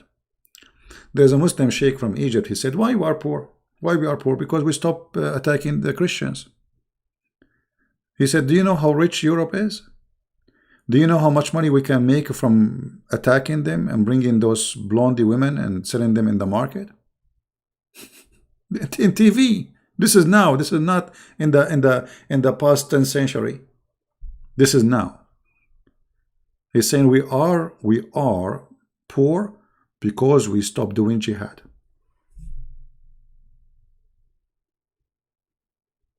Right?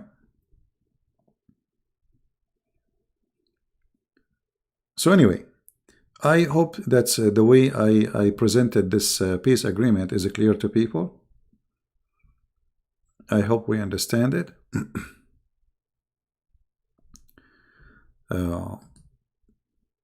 For me, I believe that Israel should not compromise. This is why I don't agree with this. I mean, I hope that this is not an agreement will happen. It will happen ever, because if this agreement really happened, it's for the benefit of the Palestinians too, the Muslims. They should not compromise. Somebody is saying to me, can you explain Mark 11? see, the everything the Messiah he do it to teach us. So in this verses, the Messiah, he showed us his power, that he can cast anyone, anything into hell. He have the power to stop a tree who have very strong roots to live, which means the tree died immediately. And then there, the Messiah, he taught us that you cannot have an excuse saying, I am a tree, it's not my season yet. This is why he said, from their fruits you shall know them. So, and the Messiah, he said, the tree will not give good fruits, will be cut off and thrown in the hellfire. So when you try to understand a verse in the Bible, you have to connect all things together, not just one thing. Nothing in the Bible is to tell a story. It is to tell you a teaching, not a story. Jesus is not a story maker. He was teaching you. So time will come and you will be asked for your fruits. And then you will say, I have a green leaf, but I have no fruits. You will be cut off and you will be thrown in the hellfire. The same as what happened to this tree. Did I explain it to you?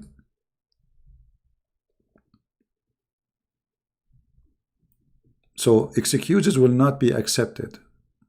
Okay, you are 70 years old, 80 years old. And then what you will say to the Messiah, I was busy buying a house. What you did? Okay, I made you live 80 years. What you did in the 80 years? You did not even bring one person to Christ. You did not even explain the Bible for one person. What you did in 80 years? This is exactly what we are talking about. So a tree have leaves, green leaves, look healthy, but there's no fruit. So what is it? What are you for? What exactly your duty? What do you do?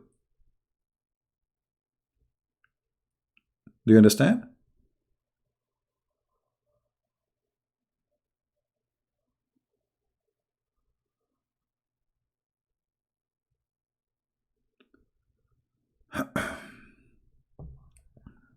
Somebody asking, the Bible is changed. Is he a Muslim?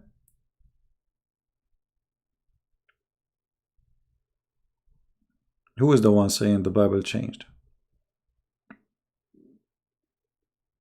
Do you have the original Bible? One of the stupid things people they come with when they say to you the Bible changed. Okay, do you have the original copy to compare? Like, do you have your own copy? This is one of the stupid things Muslims they come with. Okay, the Bible changed. Do you have the Bible, which is true? So how you know it's changed? Because in order to know which one is true, which one is false, we have to compare. We have to have two books. Do you have the original book? They don't even have a single page of what they call a Bible. Stupidity. Right?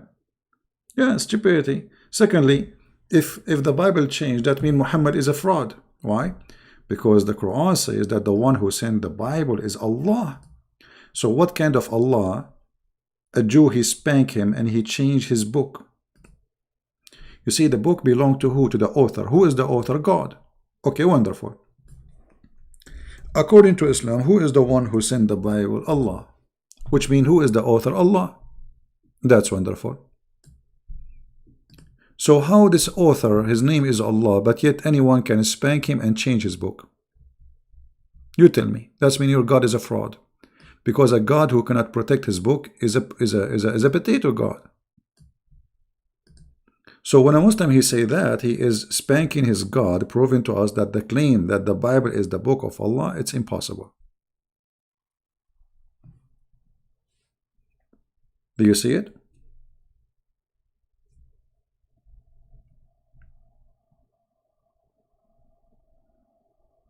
This is what the Quran is saying.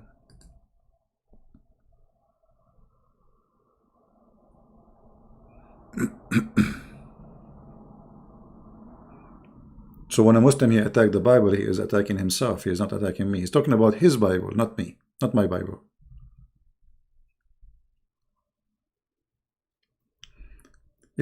Some people they say to you, Christians, they admit there is verses thrown out and added. No, my friend, there's nobody admit. You see, you have a problem.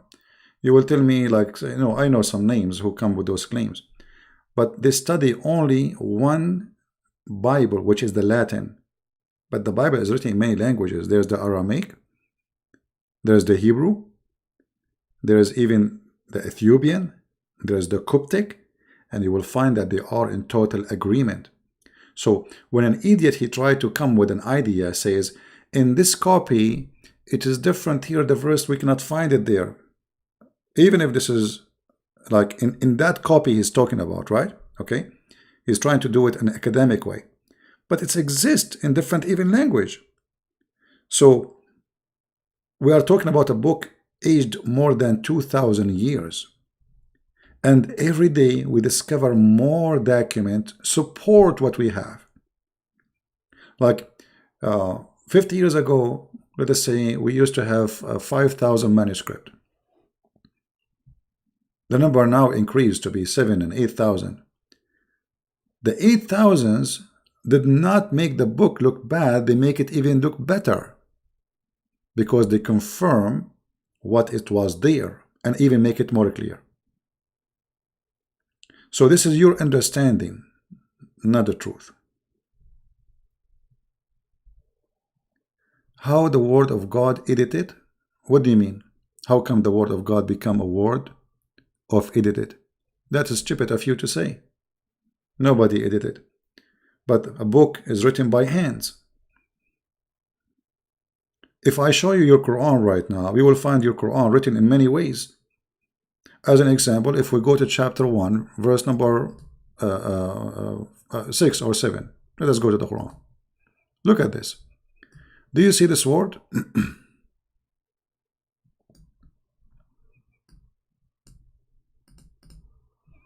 In different Quran, the word sirat is appearing as dhirat. Do you know what dhirat mean? Or durat?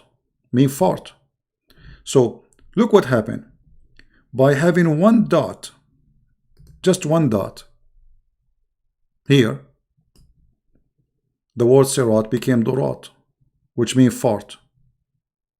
So how this happen?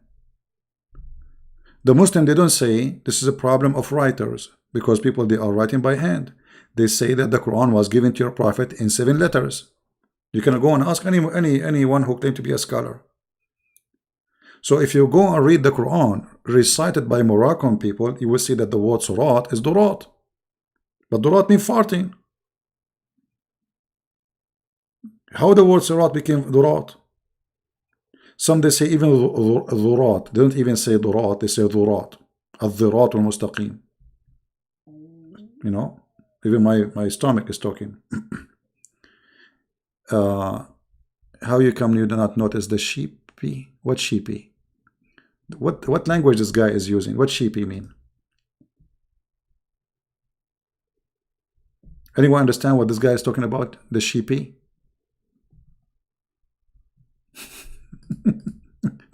The sheepy. No, and we notice, my friend, we notice very well. As I said, it's a stupid of you to listen to people who say certain things. And look what you said. You said some Christians admit. Some Christians. So you want to take the some Christian who admit, not the some Christian who refuse that. Do you see how stupid you are? Some Christians. So the Christian who don't agree with that, you don't, no, we throw them in the garbage. But if there is a Christian agree, this is the true Christian.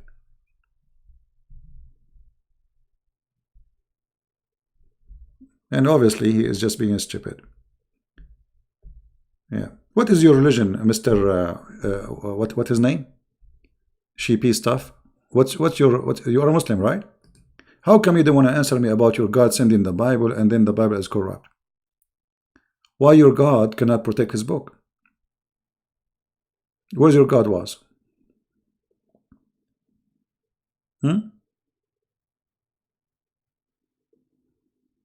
Christians are afraid of truth. Well, we got you busted already, and we answered you, and you are the one who don't answer. Here we go. Let me block you because obviously you are a kid.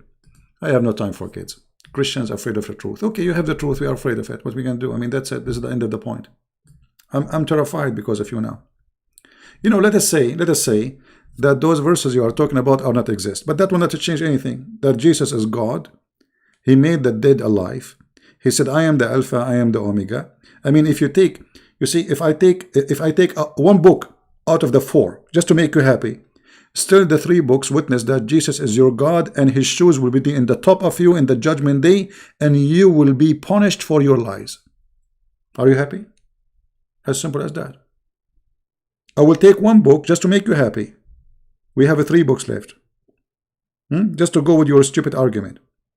Still the three books proven to us. You see, we have four witnesses, not one. And the four witnesses are in total agreement that the Messiah is Lord. And the four witnesses agree that the Messiah is alive. And the four witnesses agree that the Messiah, he have control of everything. So all your lies will not change anything. Let us say, for the sake of argument, somebody added a verse. He added the verse according to you. This is not my statement. And you are saying that the rest are true. There's a guy, he made books against Christianity. He said there's no authentic book in the world, authentic as much as the Bible. He is an antichrist person. Imagine, he said, the same one you are quoting from about there's verses are added or taken off. The same person said there's no book is authentic as much as the Bible.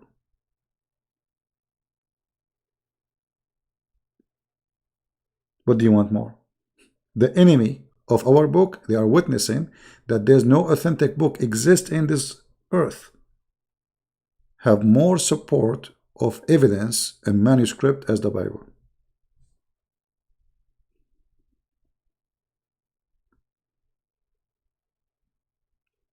In the same time, we cannot even find one page of the Quran. You know, when the Muslim, they found one page of the Quran in the University of like in the UK, TV stations talking about it, and it's not the Quran. The leather which is written on is dated to the time of Muhammad, not the writing. One page, just one page, and it's not doesn't fit with the Quran today.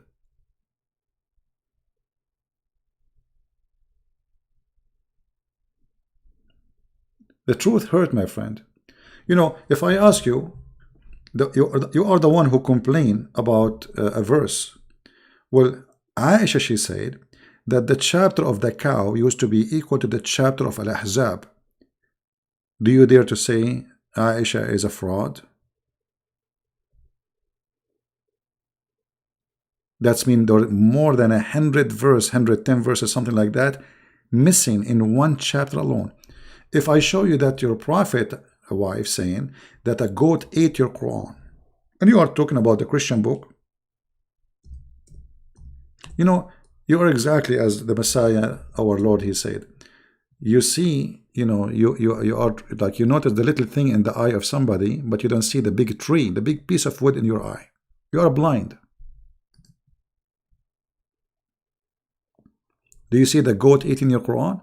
Not only the goat your Quran, the goat was in the top of your prophet, because your prophet was sleeping in the pillow. The pillow in the top of the Quran. So in order for the goat to eat the Quran, let me draw it for you, and let me use my skills. You know, I'm very good in art. People, they knew that. You know that, right? Okay. So this is the bed of Muhammad. Aisha, she said, let me make it more thin.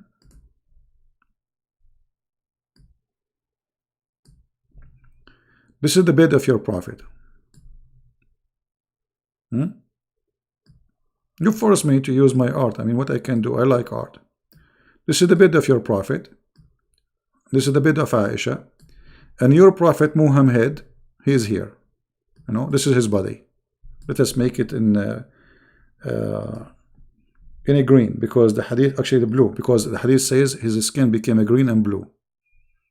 He was stinky. I'm serious. I'm not making things up. He Anton, you know, Anton, he stink, his smell, because they did not bury him for 3 nights. You believe it? They thought he's the same as a Christ. So he is here, the pillow is here. This is the pillow underneath of his head. Okay. The goat, according to the story of Aisha, she jumped in the top of the bed. Okay. Let us get the goat. This is Mrs. Goat. Meh. This is the goat. In the top of your prophet. 4 legs. But it's a nice goat, by the way, from a good family, you know. She is now in the top of your prophet. And now she want to eat the Quran. How she can eat the Quran?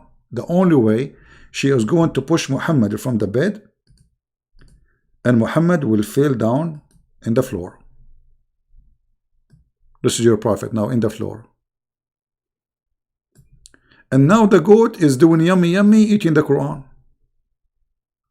Well, prove me wrong. This is exactly what the hadith is saying. Read carefully. The verse of stoning and breastfeeding for adult. Breastfeeding for adult. I mean, have you ever heard of a stupid religion like this? Teach that there is a guy, he can suck a woman's breast and she is not his mom. And he's a man. Yeah, 10 times, 10 times. And the stoning to death was revealed. And the paper was under my pillow. When the messenger died, we were preoccupied with his death. A tame sheep ate it. Do you see it? And you are complaining about the book of the Christian. Go find the tame sheep. And by the way, this tame sheep, you know, I have connection, as you know. You know, I have like a very strong connection with police and FBI, and you know, so I was able actually to get some information about this sheep. Let's see if I can share it with you. I don't know if the FBI will allow me to share it.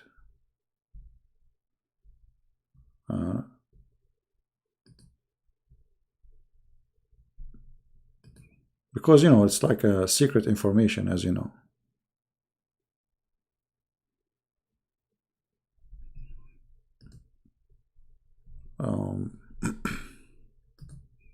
I'm just asking for permission from the, you know, from Trump.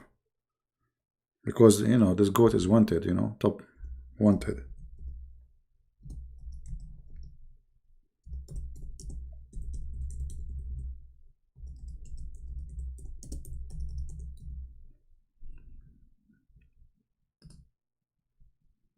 Yeah, here we go. Well,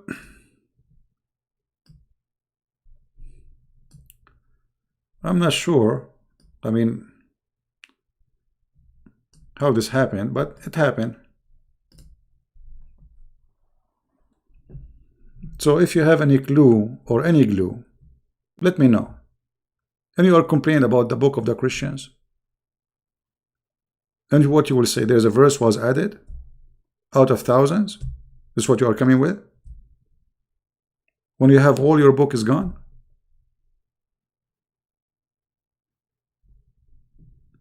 And by the way, I'm really surprised that goats are they like education, you know?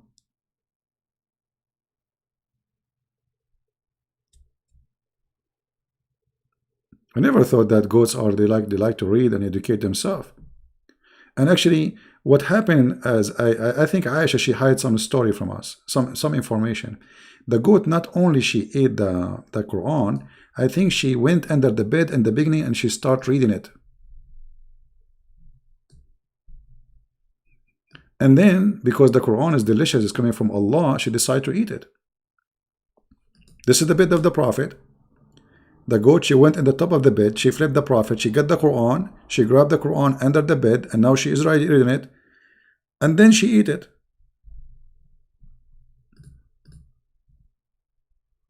Man. And you are complaining about the book of the Christians? Are you serious?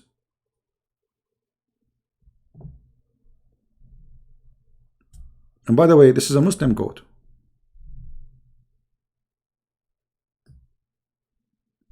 She read, she drink coffee when she is reading, recite the Quran. Just Black Angel, just search for goat eating, reading book. Just search in Google, goat reading book. And yet they complain about the Bible. You will not believe it. But look, they are serious, and when they read, I mean, those goats, when they read, really, they go like they go deep, man. They go like, they really, literally, they want to eat the book because they are like in love with it.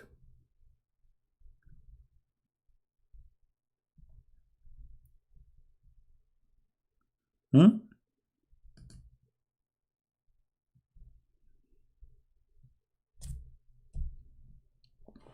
And the funny, he says, why the Christian, they fear the truth. Look who is talking. A religion who believe if somebody disagree with them, we have to kill him, and yet they are talking about the truth. Nice to meet you, Mr. Truth.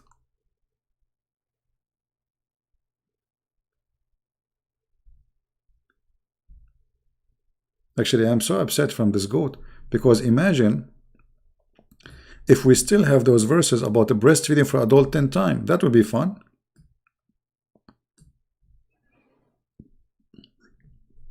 To be honest with you, I don't believe in this lie that the goat ate it. I think the Muslims ate it because it's embarrassing, it's a stupid, it's a proving Muhammad to be a fraud. I mean, because think about it. Okay, the goat ate the verse.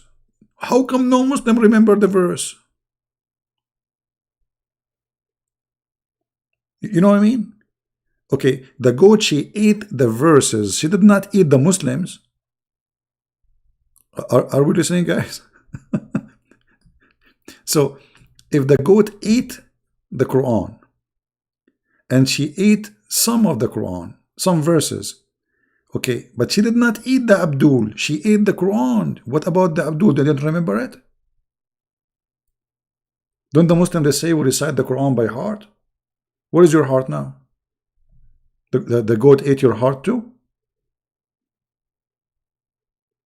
And the funny here, it says, these verses were abrogated in recitation, but not in ruling.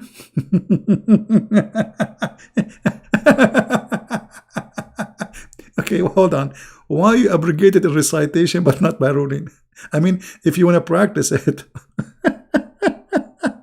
why you dump it? I mean, have you ever heard of there's somebody have a law? Let us say a traffic light. It says you have to stop when it is red. Now, I'm going to erase this law, but we have to practice it. Why? I mean, are you stupid or what? We abrogated by recitation? Where in the Quran it says this verse abrogated by recitation? Who told you that? Who is the one who made the decision?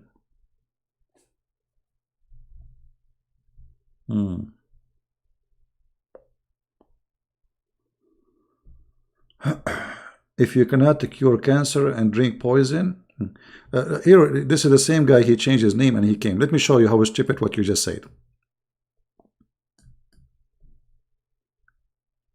You just admitted that Jesus is God. And you just admitted, you see, you're trying here to make fun of Christianity. Hold on. You just admitted that a fake Christian is a person who don't have the power of Jesus. And the power of Jesus can heal cancer. And if you drink poison, nothing will affect you. Thank you very much for admitting that Jesus is God. Secondly, you are so stupid to the point you think that if you are a Christian, that's mean you can heal. That's not true. The Bible says your faith recover you. The Messiah said clearly that there is from the people who they believe in him, people who he gave them power, they can do miracles. Not everybody. Not everyone. Secondly, even those who do miracles in the name of the Messiah doesn't make them true Christians, because the Messiah said, not everyone say, Lord, Lord, will enter the kingdom of my Father, but the one who do his will. And then they will say, well, didn't we make miracles in your name? He will say to them, depart from me, I do not know you. So you are stupid officially, you do not know the Bible, and you are a fake person, you are a Muslim. Secondly, about drinking poison, nowhere in the Bible it says if you drink poison literally, you will not die. The Messiah himself, he died. So how that can be? That's stupid of you to say, because you are a stupid Abdul. However, the Quran says, sorry, Muhammad said, if you eat 7 ajwa, no black magic will affect you and no poison can kill you. Yet he was affected by black magic and he died by poison. You know, when somebody bring to you the verse about the poison is the poison of this earth, because we live inside the poison. There's a lot of poison around us. So no poison can affect you if you drink all the poison of the world, because you are saved. That's why the Messiah, he said, they can kill the body, but they cannot kill your soul. And the Messiah himself, who is our Lord, he himself, he was killed. Get out of here. Shame on you. Why you don't use a Muslim name and come back? You are just a shame person. You have no shame. And look, we got you busted and we answered you. Now let us see what Muhammad said about poison, so we can love together. You see, all the disciples of Jesus, they die. Is that correct, guys? And they get killed.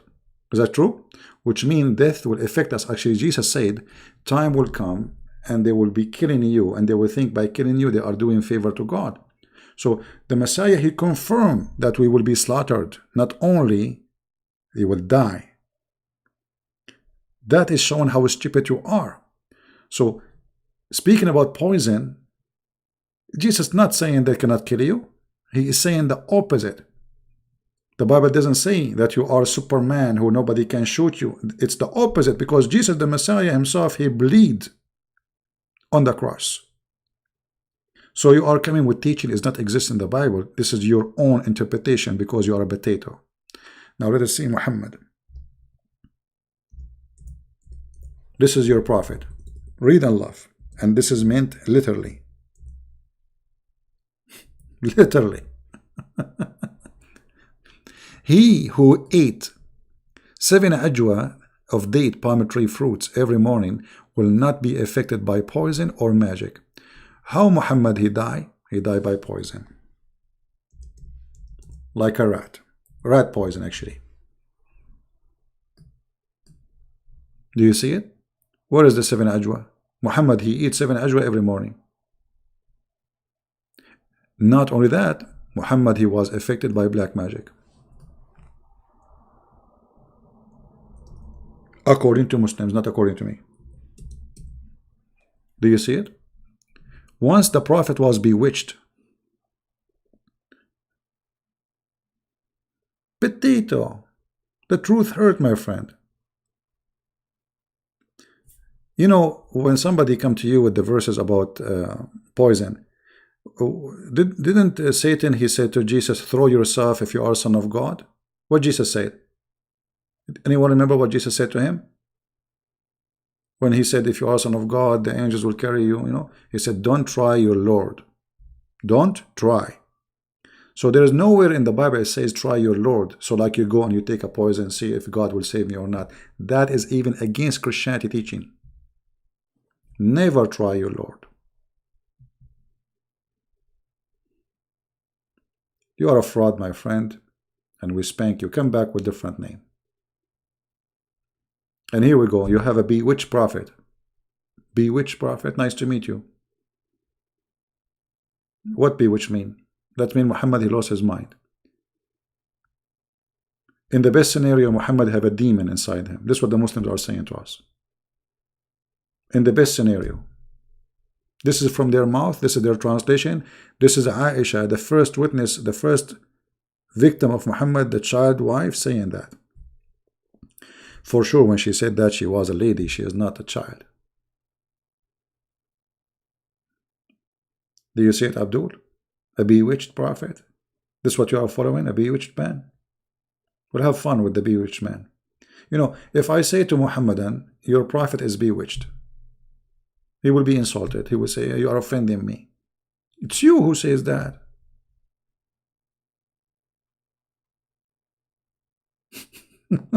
It's you. Not me. Try it, try it. Just to say to a Muhammadan, oh, you are a person who followed the bewitched prophet, he will be upset. Why you are saying that? Why you are saying the prophet was bewitched prophet? It's you who says that. It's you.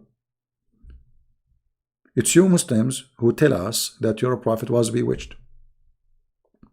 There's a video, if you remember, there's a guy who called me.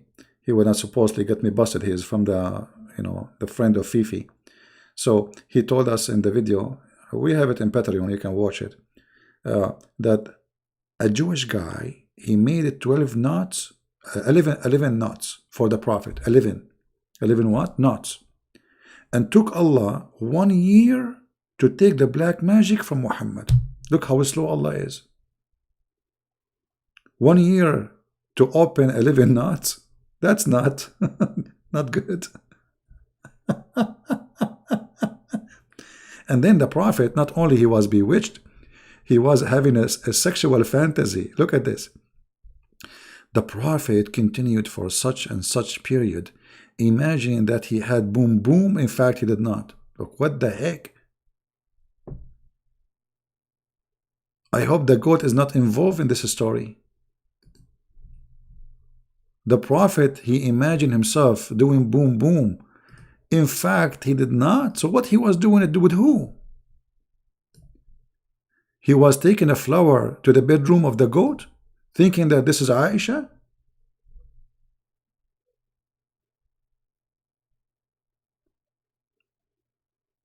He went to the goat and he started singing for her. Do you love me? Do you? Do you? And the goat, she said, nah, you sure? I mean, how in the world this man can be a prophet if he is imagining himself having sex, which means even his sex have no witnesses, nobody there. Actually, I wish there's a video camera recording Muhammad at that and at this time. He's having sex, but there's nobody. Use your imagination. He's having sex, but there's nobody there. He was holding the goat from the front or from behind? Who was with him?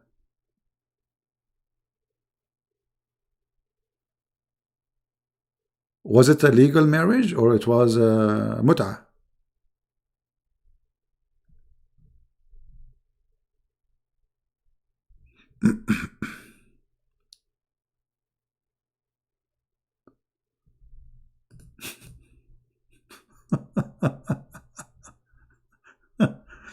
Oh boy. I mean, your book is supplying us with a lot of information, too much information. Too much information. Right? Anyway, guys, don't forget to subscribe. I think we have enough for today. Did we have a good time? Tomorrow is Sunday. You see, guys, I did not update you about my fishing trip. Man, the fish was all over. I mean, I went there.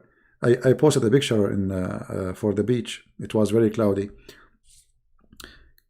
I got 99 fish.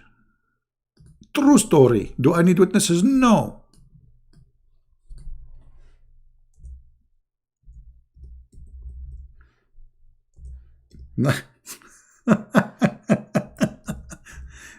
Guys, I mean, I don't know why the number stopped with 99, but it happened all the time. It happened all the time, brother. 99. This guy here is talking about women, by the way. The Quran called women goats. You see it? This is not me. The Quran called women goats. This is the Quran.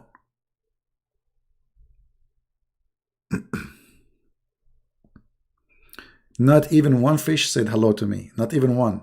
Like I was like, come on, come over. I mean, come on, let me take a picture for you. At least, okay, what about you? Come from the water just for 5 minutes. Just for a minute. Act that you are being fished by Christian Prince. I will take a selfie for you and I will put you back. I promise. Come on, fish. Nobody coming. Yeah, actually, it's not a season yet because still the water is not really too much warm. So you need to wait a little bit of time. I hope maybe next week is going to be better. Yeah, not even one fish, man. Not even one. But the ocean is so beautiful. I love it. Very beautiful, very peaceful. God is amazing. You know, God who created this ocean. I mean, it's really the cloud. I posted a picture in Patreon. I don't know how many of you saw it. Actually, there's somebody who said the beach is not beautiful. Are you serious? I mean, this beach is amazing, man. The sand is white like sugar. Clean. The water is so clean. And you are saying it's not beautiful? Maybe because it's not sunny, so he did not see it very well. Will you let Christians call into your awesome fun show? My friend, we don't have a show here. We are a family. This is not a show. We are family. Those are my brothers and my sisters. I'm no one. I'm just one of them. This is not a show. And people want to call me for sure, but now you see it's already it's very late. We passed the middle of the night. So maybe tomorrow, if we do it in the daytime, people, they can call us. You know, do you see? Did you become a pig now? Why? Because you hurt my stomach? So what? Weird people. Very weird.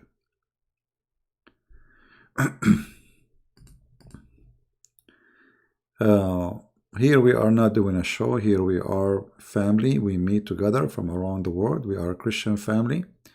The Lord, the Messiah, is our Savior, and He is our Lord. So, you know, we enjoy our time together. We refute the Mohammedan. We speak about many topics, but we are not doing a show. Absolutely. We are just a family. As simple as that.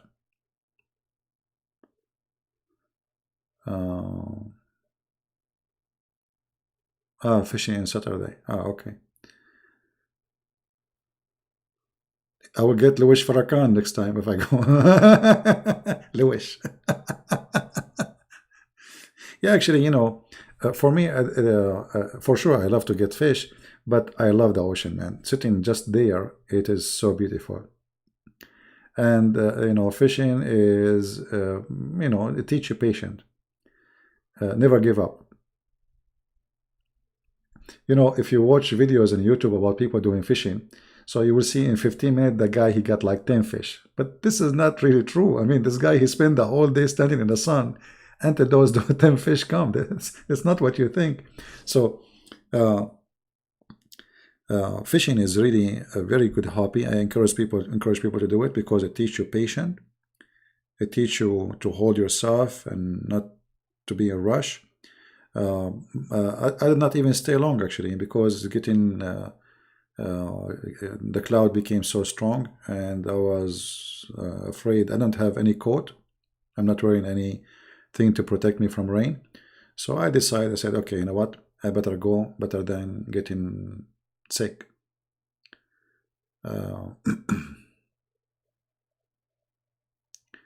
I shall invite my admins to fishing. They are invited, but they are, you know, most of my admins, they are from China. nobody is welcoming them.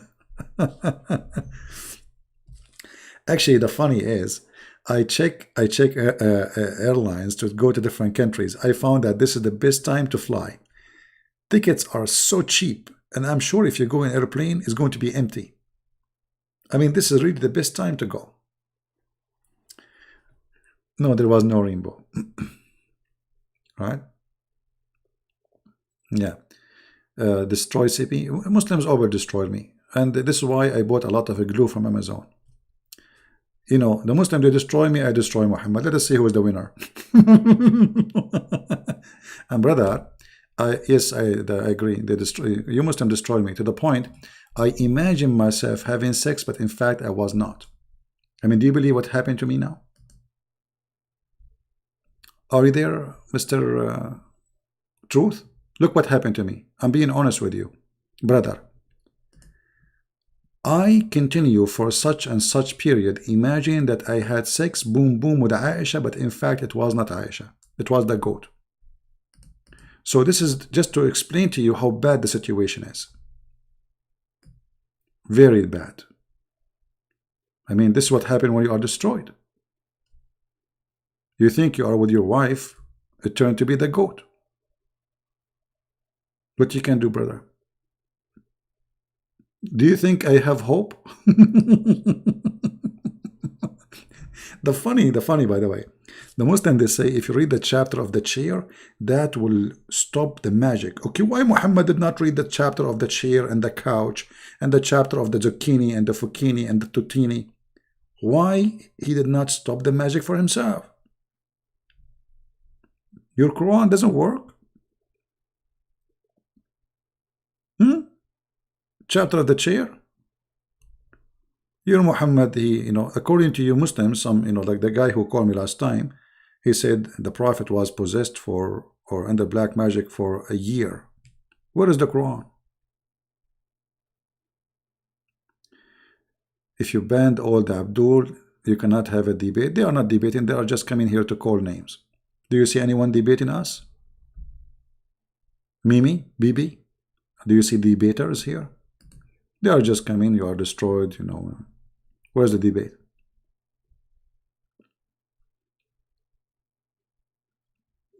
She is worried about debaters. We stay online for 10 hours, keep saying who wanna call me, and not even one of them call, and then she is worried about a guy saying you are destroyed. Very weird people. But anyway, I have to agree that the Muslims, they are destroying me always, and I continue for such and such a time. Actually, I don't think I'm single. I think I'm married. But I'm in right now. I am in the stage of imagining myself to be married. I mean, to be single. I mean, look what they have done. And like, brother, look at this. And in fact, he did not. Like what? He did not what? He did not do intercourse.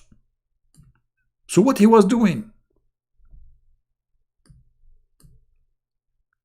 He was molesting his umbrella? I challenge any Muslim to tell me what he was doing. Okay, she is saying he imagined himself having sex, but in fact he did not. Okay, hold on. Who is a Muslim is willing to explain to us what was happening exactly in details? He was holding what exactly?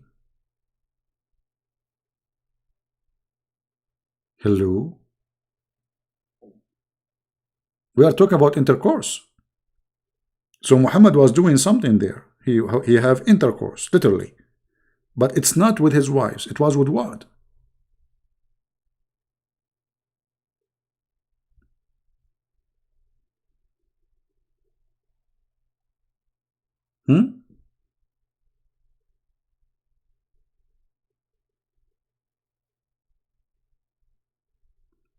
I don't know.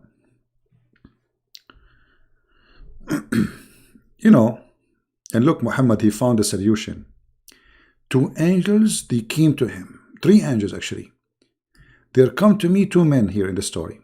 One of them he sat near my feet, and the other one near my head.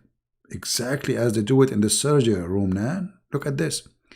The one near my feet asked the other one near my head, pointing at me, but he is the only one there. Why he's pointing?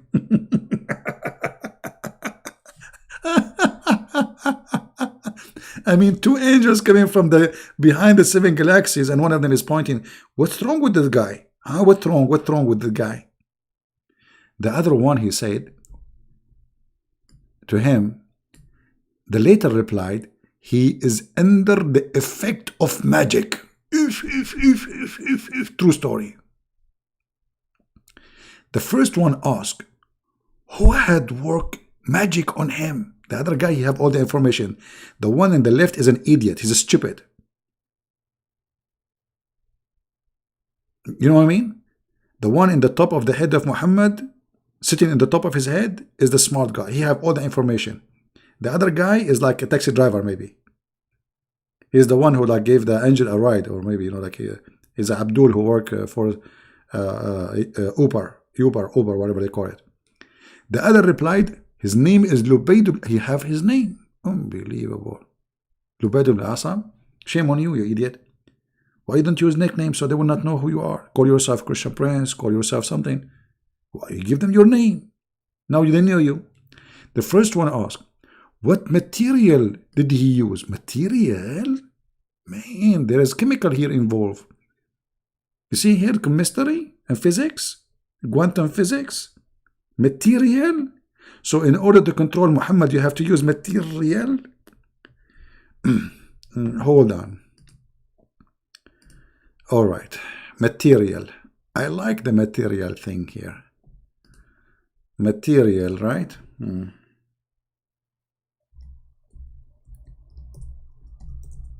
I was going to leave. I mean, you believe what they did to me?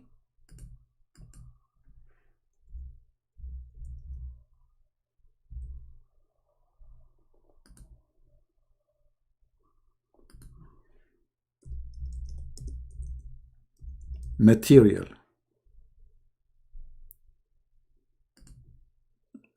I will give you just an example about the material, brother.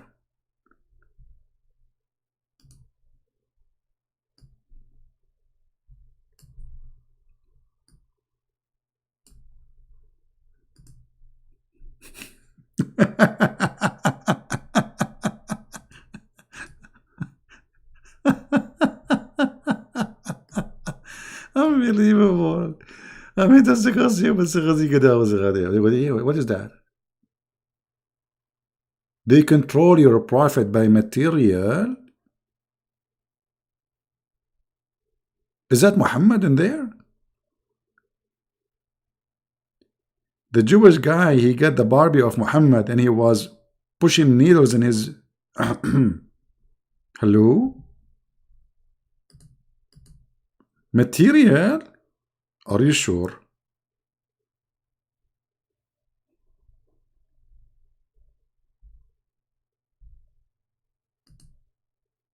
Look how cute. I mean, what a stupid religion. And yet they destroy Christian. I mean, obviously Christian Prince is destroyed. Not their prophet who is under black magic. It's me. Look what happened to Muhammad here. Oh boy, look at this. Man, that is a mascara. Oh boy. Man.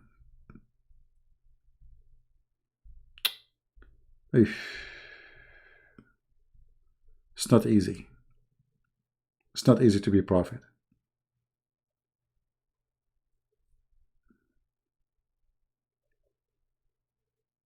Not easy.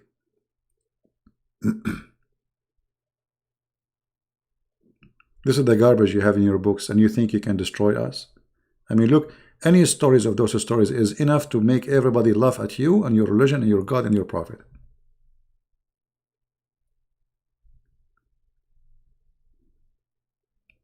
Your prophet was controlled by voodoo. Voodoo. Look what happened to Muhammad here. Look what happened here. This is after the voodoo. This is taking effect. This is Muhammad here. Imagine himself having sex. Look, where is his hand? Oh boy. His hand is inside his pant, I think. I don't know. Do you see, guys, where his hand is? Oh boy. Let us not go there.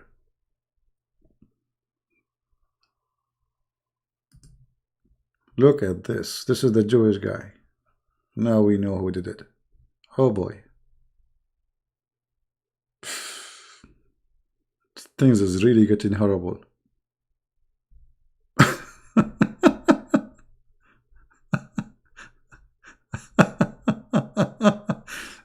Oh boy. This is Ed the bear.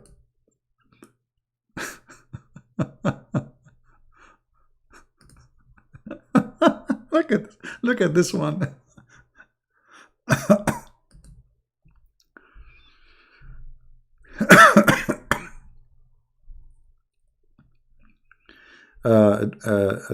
Draco, I apologize, my friend. It's really late.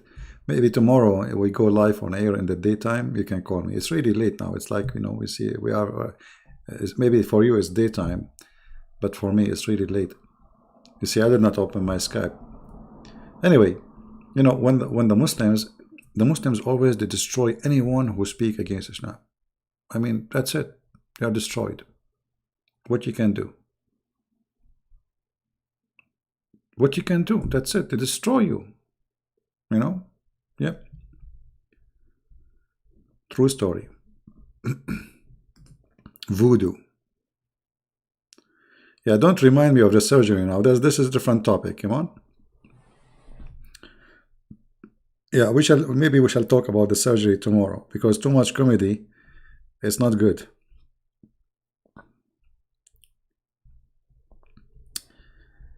Oh man. Actually, once I was in the Philippines and there was a store have voodoo. And I entered the store. He said, how I can help you? I said, how you can help me? What do you mean? He said, we have material for your mother-in-law.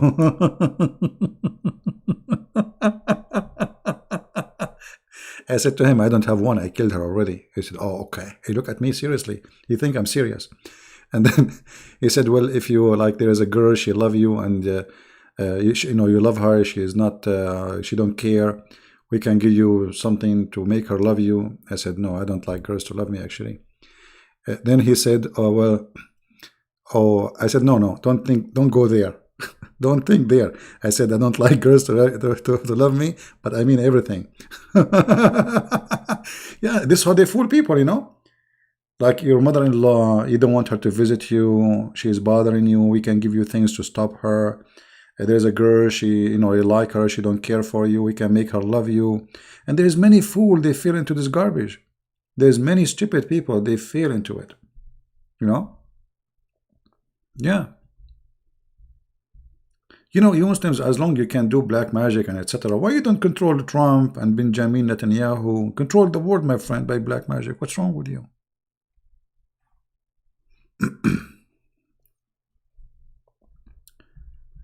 Oh boy. Yeah, actually, those stores, they make a lot of money. There's a lot of naive people all over. They believe in this garbage.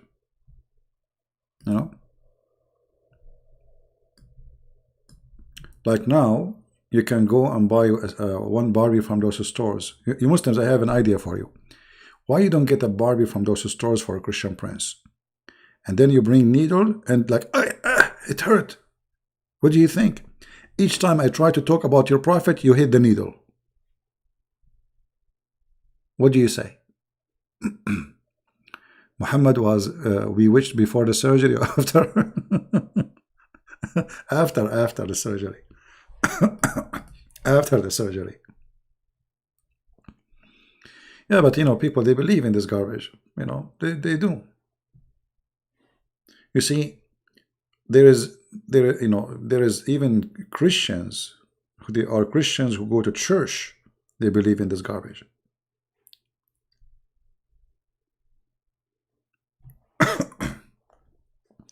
Like there is some countries, they are really obsessed with magic. They believe in it. Like if you go to Romania, if a woman, she want to marry a man, she like him, so they try to put something in his drink. So like there is even some, they are supposedly educated, but still they are living in the cave time stories.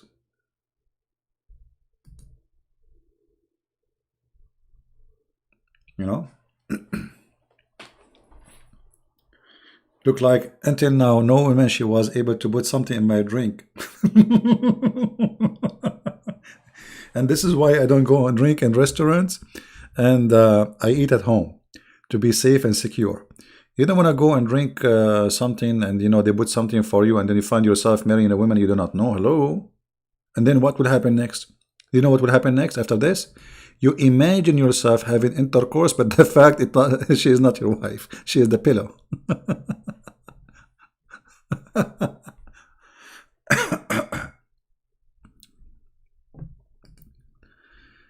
Yeah. But Those fake stories always is used to control the naive and educated people. In old days, those who do bewitches, business, etc., they take advantage of villagers, poor people. They suck their blood, their money. They promise them that they can have solution for their life. And they give them a stupid paper, put it in the drink of your husband, or so, blah, blah, blah. They write words nobody understands, supposedly. And those supposedly are magic. They will do a lot of things for you. And, it's a scam. It's a big scam. And many people, they fell into that scam. And until now, people believe in it. How many of you here believe in what it's called zodiac? How many of you believe in that zodiac thing? Let us see how many.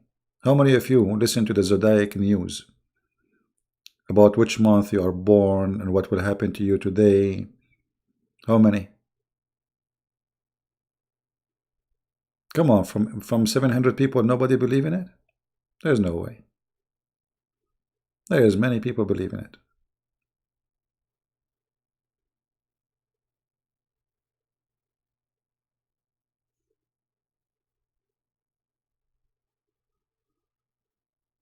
Yeah, horoscope. Yeah, horoscope. Maybe I'm saying the word wrong. A lot of people, they are attached to those things and they believe in it.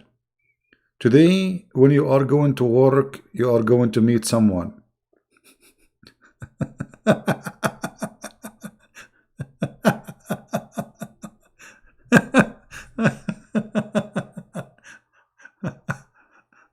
Oh boy.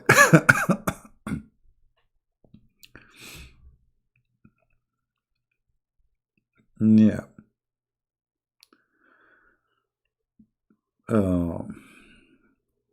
It's depends how much educated you are, how smart you are, how naive you are. People, they can control your mind by stupid things. All right? Islam is no different. Islam is based on superstition stuff. If you lift your head before the Imam, Allah will make your head the head of a donkey. I mean, have you ever heard of a prophet? He says such a thing. What a stupid prophet. Just because the guy, he left his head before the Imam finished the prayer. The Imam means the leader of the prayer. Allah will make his head the head of a donkey. Why not the head of a cow?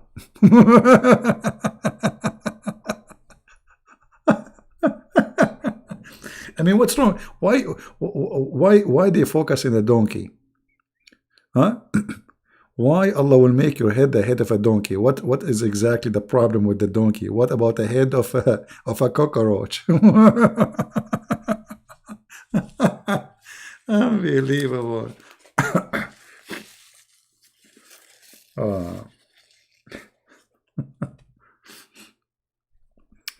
And and today, by the way, I went fishing in Saturday. You remember the Quran, right? If you do fishing on Saturday, Allah will curse you, make you a pig and a monkey. Until now, nothing happened. And we are already in Sunday. How come Allah did not do anything to me? I did fishing on Saturday, brother. Hello? You know what? I think it's not working because we are Middle Eastern and we are very hairy. So already we are monkeys. You go to the swimming pool if you are Middle Eastern. The guy in the swimming pool, he says to you, sir, you cannot jump in the water wearing your clothes. You look at him, I'm not wearing my clothes. This is my hair. Hello? I'm Middle Eastern. We are covered by hair. Okay, sir, sorry. From far away, you look like you are wearing very heavy coat. I thought this is a fur of a bear or something. Oh, no. We are the one, Darwin, he used us to prove his theory.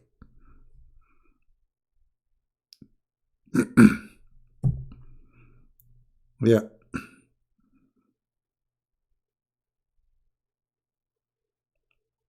Why you people are laughing? Why people? Show respect, show respect. Okay. Okay, hold on. What if now you make fun of me because I'm Middle Eastern? Okay, I got it. Because I'm hairy. Okay, no problem, brother and sister, brother. What if Allah He curse you, He make you look like me? You believe it? I mean, that's unbelievable. That will be a very, very good punishment for you. Oh boy.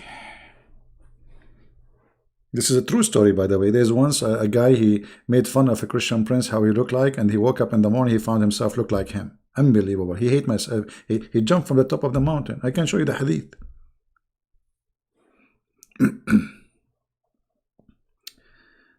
Yeah.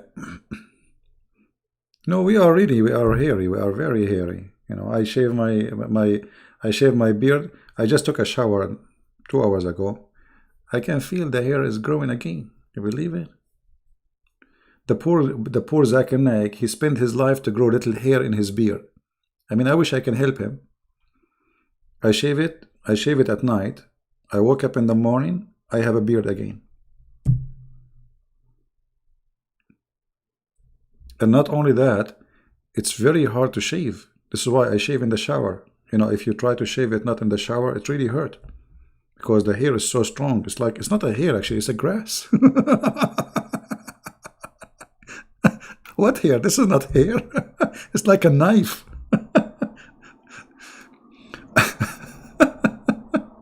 We are lucky what I can do. Unbelievable. Yeah. Make you look manly? Well, princess, if you want, I can give you as much as you want hair to look manly. Thank you very much. I don't want to look manly. I mean, if the hair will make me manly, I don't want it. I mean, it's really very, it's a difficult task, you know, because I mean, if you ask yourself how many time I shaved in the last 10 years. Unbelievable. This is why Asian people, they are lucky. They don't have a beard. You know? It's a jungle, yeah. But you know, to be honest with you, there's a benefit of this beard. You know, if you remember, Mimi Hijab is in the stage and he's debating David Wood, and he got a camp and he started camping his beard. I can't believe it. How stupid. I mean, this guy is in the stage. There's a camera, there's hundreds of people watching, and now he's camping his beard.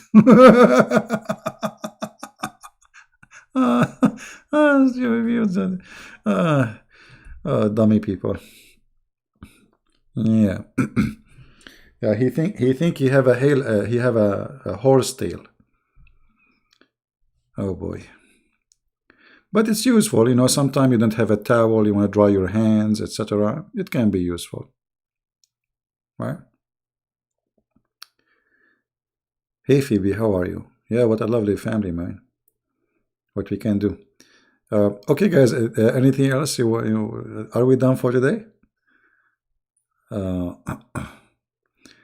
love to hear you laughing, but when you are angry because of stupid people. So you like me to get angry so you can enjoy. I mean, look at this. Look at this, how selfish you are. You are very selfish.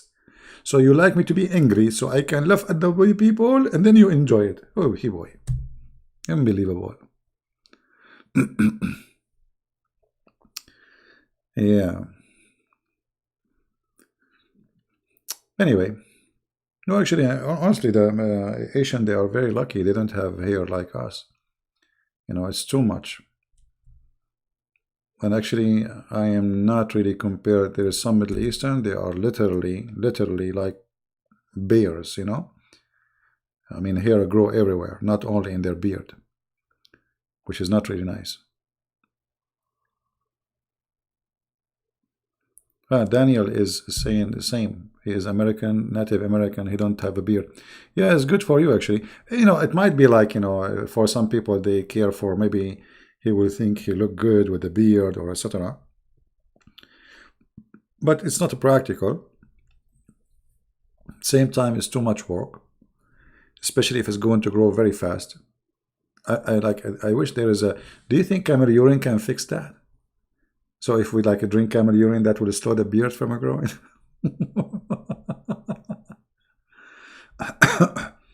Hey City, how are you? How is the Philippines doing? Take care of yourself, my friend. Be careful with the coronavirus. You see, like Philippines is a very crowded country, and I hope that the virus will not spread all over because that can cause a disaster in a country like the Philippines.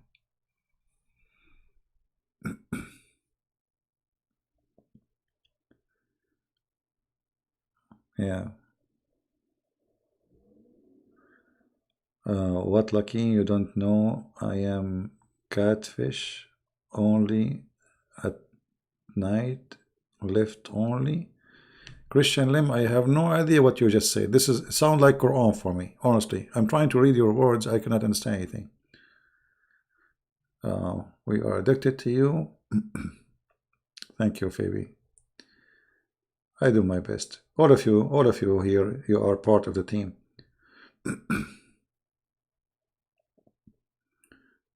All of you.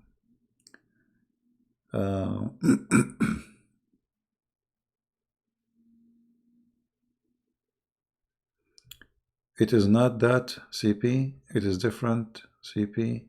Newspaper, not said, CP. What is that? All right. Yeah, I think this this virus, I think they will be able to fight it, but it looked like it's not really that much dangerous. I mean, it's not everyone infected with it will die.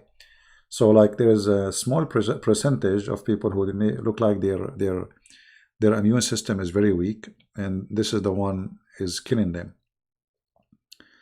But look like you have to take care. Like if you go out, don't put your hand, don't touch your mouth.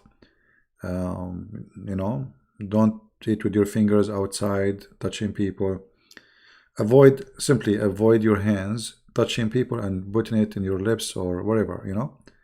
Just wash your hands carefully after you shake hands with people, and even maybe avoid shaking hands.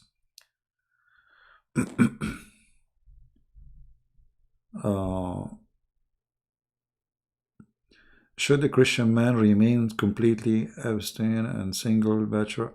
No, you see, this is a call from the Lord. If the Lord call you to serve him to be single, you do it this way, but it's not necessarily. Actually, I believe it's better for a man, unless you are a missionary who's going from country to country, etc., like the disciples. But if you are a normal person who want to serve the Lord, it's better if you serve him and you are married. Because married can protect you from sin. Man can be tempted by women. It's not a secret. And it doesn't matter how you try, still you can be tempted. So having a wife, being married, can protect you from temptation. And as long you are living you are not a disciple who, let us say, a missionary who is going to go between villages and mountains, etc. So that's it. You get married. Why not?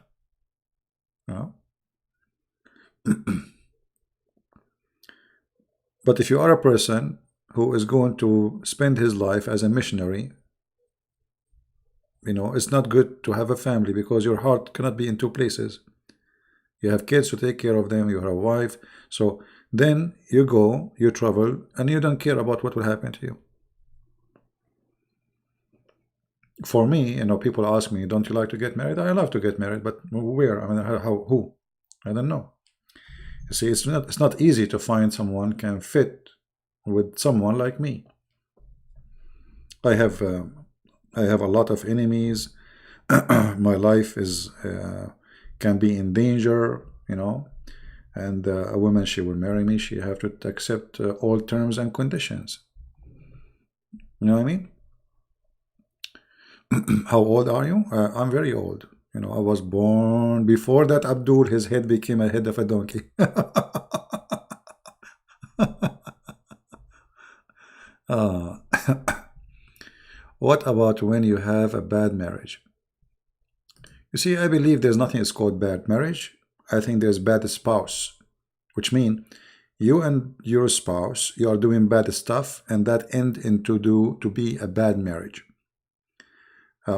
So always we blame it in a bad marriage, but it's you who make it a bad. I mean, you see, okay, when you marry this woman or you marry this man, Didn't you know him? Didn't you? Aren't you aware who is he, who is she? You were in love mostly with that person, right? So what happened? Obviously, you could not maintain that love. You could not maintain it. You could not make it grow good. And then we blame it in the other person. It might be sometimes the other person, yes, not always. But you are part of this failure. Don't take yourself out of it. However, I encourage you as a Christian to fight divorce. Divorce is not good. It's not healthy, especially if you have kids. It's really a disaster, you know, emotionally, for children's, even financially. I mean, everything will be ruined. Fight it. Don't get married unless you are really sure. And this is why it's better to be engaged for some time, not a week, 2 weeks, 3 weeks, 5 weeks. Take your time. Because we are Christians, we are not Muslims who get married and divorce, get married and divorce, get married and divorce. It's not a joke, right? So you need to take your time and put the one you want to marry from into test. And let the one who want to marry you put you into test too. Allow that to happen. So the real you and the real her will appear, will be there. What happens usually, that people when they are in the process of love, it doesn't matter what you do. I mean, even if you call her a monkey, she will say, okay, honey, right? Because she's in love. But later, if you say the word monkey, she will beat you with her shoe. Because love is like now is flying. So what happens usually, when people are in the beginning of a relationship, it doesn't matter what you do, you're perfect. You're wonderful. You're amazing. Same for the girl, She don't wash dishes, it's okay with you. She don't cook, who care? We eat in the restaurant, who care, yeah? She don't do laundry, I would do laundry. But later after marriage, you start complaining about every single one of those. So you have to be smart and you have to be legitimate with yourself. Don't be a fool. Don't be like a immature person, a teenage who think less than what he do. Most of people when they get married, they are immature. They don't really think deep. And even when they talk before marriage, what is the color you like? I like a blue color. I like it too. What a conversation.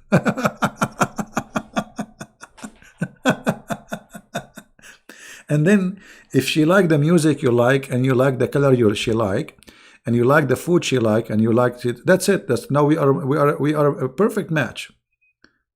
So mostly there is immature couple are going to make an immature decision because they never have a deep, real conversation, reality check, because life is reality. It's not a fantasy.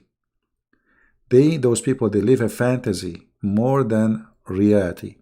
So when the reality come later, the fantasy die. You know what I mean? Yeah, like they ask themselves questions. I remember once a cousin of mine, she wanted to introduce me to a girl. So the girl, I don't know like their plan. I have no idea what they are doing. But anyway, so she called me and she said, "Are you busy? Can you come over?" I said, "Okay, where are you now?" My cousin. And then suddenly she have her friend coming, and suddenly my cousin, she remembered that she have to go. Suddenly, Okay. So this girl now, she's sitting with me at the table drinking coffee, and she asked me, "So what singer you like?" I said, "I don't really like any." "What actor you like most?" I said, "I don't know any." Anything she asked me, it's about art, singers. I don't know. I don't even. I'm serious. I do not know their names. I like the only actors I know is Sylvester Stallone. I used to watch his movie when I was a kid. I have no idea. So then this girl, she told my cousin, look like your cousin, he hate me. Any question I ask him, he don't know. He don't know. She said to her, what you ask him about? She told her, I asked him about music, singers, actors. He keeps saying, I don't know. He said, yeah, he don't know. This is for real. He don't know. You are asking him the wrong questions.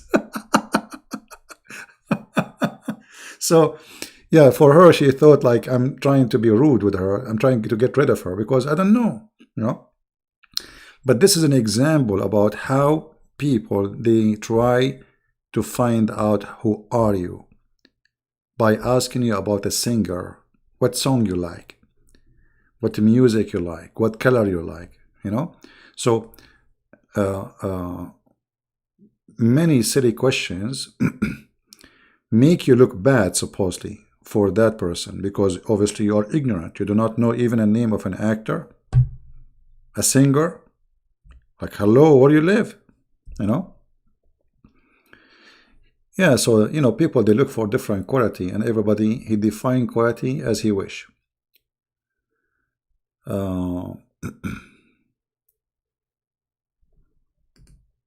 Is she beautiful? I forgot really. This was a long time ago. I think she was, yeah. uh, what kind of women I like? Really woman walking down the street. Really woman. Real woman is a woman, she can be a mother who is willing to sacrifice her life to her family, her children's, with love and dignity. Real woman is someone she protect the honor of her husband. Real woman is someone she make a promise and she keep her promise. Real woman is someone she is smart and nobody can divert her and change her mind by just making two statements to her. Real woman is someone who will not allow strangers to involve in her life, in her private life, in her house. Now let us talk about the real man. It's exactly the same, because it is not one side, it is two sides. So everything we said about the women exactly goes for the man, and what goes for the women should goes for the man.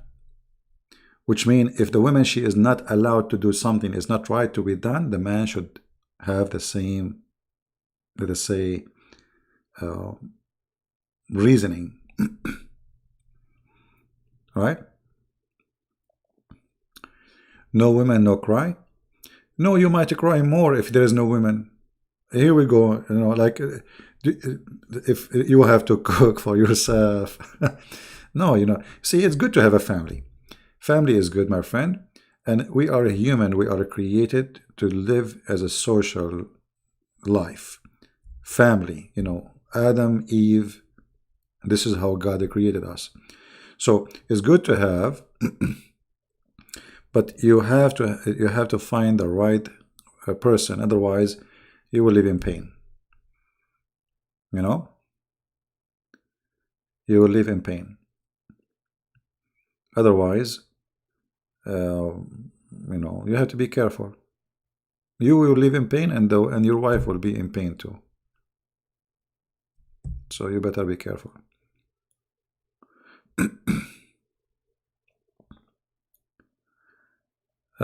Let us see.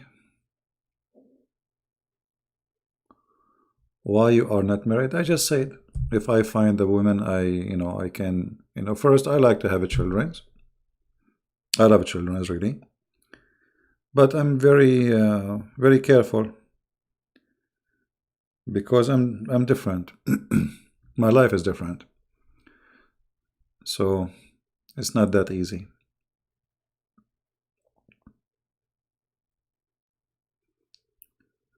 Like, if I am married right now, do you think my wife, she would like to see her husband staying until 1 a.m. in the morning talking online? You know what I mean? So if you are married, my mission will be impacted, is going to be under the influence of situation I have. So in order for me to have a woman, she have to be a person who support me, not someone who oppose me. Someone, she will be happy to sit next to me and to enjoy me doing what I do. And that is very rare because, I mean, why in the world any woman she would accept that? And not only that, if I am married, I see a lot of comments, which is kind of sometime people flirting or etc. A woman, she is jealous, she will go crazy. She will not understand that you have no control of what people say. So that can be another problem. There's some women, they are crazy jealous.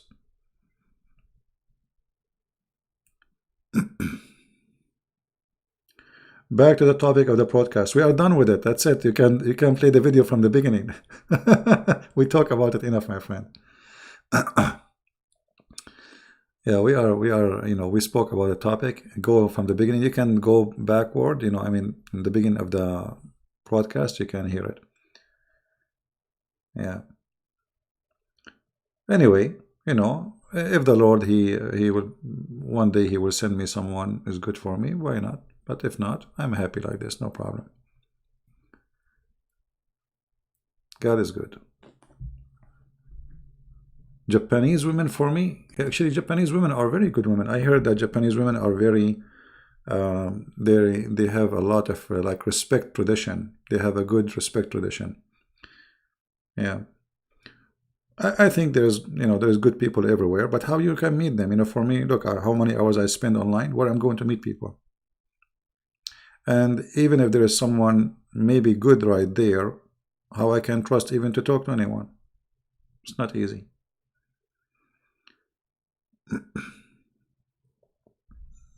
Right? Trust is a problem too. Jealousy is a sign of love, not too much, CP. No, actually, jealousy is a sign of not being secure and not being confident. To make it simple for you, if I'm married and my wife, I saw my wife talking to somebody in the street and I get jealous, that means I'm not secure, and I don't trust my wife. Why I want to be jealous? Jealous is a kind of illness, especially if there is no reason for it. Either you trust your husband or your wife or you don't. If you trust, then there is no need for this. She is doing nothing wrong. If you don't trust, then we will have a big problem, because whatever she do, you will be jealous and you will be upset and you will be sad and you will think she is doing something wrong. Your life will be hell and her life will be hell. So actually, being with jealous person is a very bad decision. Never be careful. Jealous is very bad decision, because he or she will turn your life into hell. If you speak on the phone, who's talking to you? What she want? Is she? It's a girl or a guy? What you want? Where you will go? That will turn into a hell. This is not marriage. Jealousy. There is. I can say like jealous. As something, let us say, cute. Let us say you did not stay next to me for long. You are away with your friends. I want to come on, sit with me in the table. I miss you. Okay, but not jealous from another man. Especially your wife is doing nothing wrong. I remember once. I will tell you the story. Once a guy, he called me. He said he think his wife is cheating on him, and I said, okay, come over. So, I said to him, how you know? He said, there is a phone number, she call only when I am not home. I said, okay, interesting. And do you know the person? He said, no. He said, I called the same number. I heard his voice in the voice message. He said, today I'm going to talk to my wife. I'm going to tell her we cannot live together. You are cheating on me. I said, no, don't wait, just wait. Let me see let me check. Give me the number. He gave me the number. He went home. And then I called the number. I called first time, second time, third time. Guess what? The idiot, this is his voice message. She called the number when he is not home. She is calling him at work. He have a voice message he recorded many years ago. So when he don't answer the phone, his voice message, answer. He told me that the guy, I heard his voice in the voice message, and he have a Middle Eastern accent. He's an Arab. It turned to be him. I listened first time, second time, third time. You see those companies, like like it's a big company. So you dial a number and then it take you to an extension. So anyway, so he what he knew, she is calling somebody obviously from his friends in the company there. It must be a friend, somebody he worked with him. But this is his voice. His voice changed, like in the voice message is a little bit different. So he thinks that his wife is cheating on him, speaking to someone else. So I called him. I said, I hope you did not talk to your wife, did you? He said, no, not yet. You told me not to. I said, okay, come over. So we called the number. I said to him, listen, is this voice something for you? He said, no, I heard it before. I don't remember. I don't know this guy. I said, listen again. It is him. I said, okay. You said she called this number only when you are not home, right? She never called this number when you are home. Did you ask yourself why? Because she's calling you.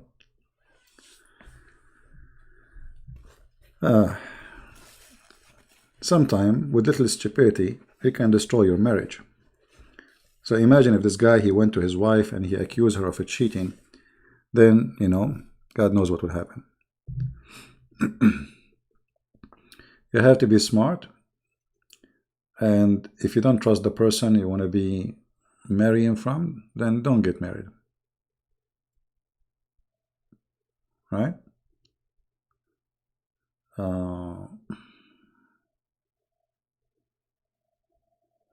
Be nice, Mike. All right, guys. I think we are done for today. What's wrong with the slave Bible, CP? Tell people here. Slave Bible. You see, slavery in the Bible is you offering yourself to be a slave for 7 years maximum, which means is a contract of work. Slavery in the Quran is people buying you and selling you forever. Did I answer you? Muslim undercover?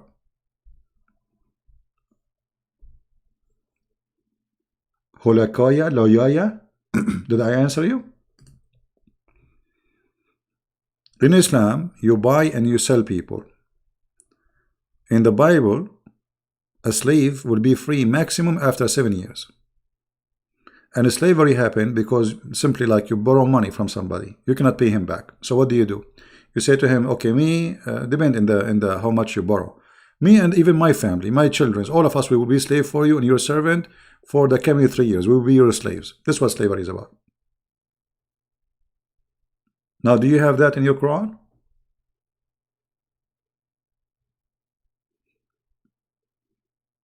All your religion is about slavery. How many slaves your prophet he owned? He owned them, he raped them, he beat them.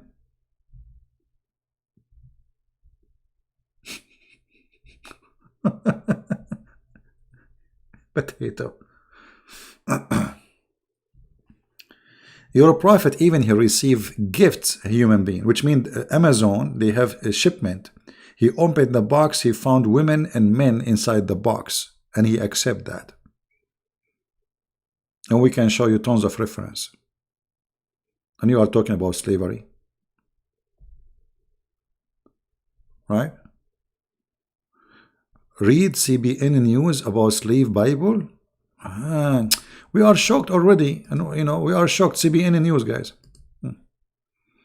Read CBN News. Slave Bible. Let me tell you something, Abdul Potato. My Lord the Messiah, even though he is the King of Kings, he never owned a slave. The question is, how many slaves the Messiah he owned, and how many slaves Muhammad he owned? You are a potato, and you got spanked with no mercy. If a Christianity is belief who teaches slavery, then Christ himself, he should have slaves. Paul should have slaves. Peter should have slaves. All the disciples of Jesus should have slaves. Yet none of them have a slave. Yet all the followers of Muhammad have slaves. Muhammad have slaves. Abu Bakr have slaves. Umar have slaves, and they beat them too. All of them. So look who is talking. A goat who lost her tail is speaking about how beautiful her tail is. Potato. You are the last one to talk about slavery, you idiot. One of your prophet names is Ba'i'ul Abid, the one who sells slaves. There's a book, it's called Muwatta Malik. Go and read it. All of it is about slavery. How to check a slave. How to lift up her skirt. How to check her vagina.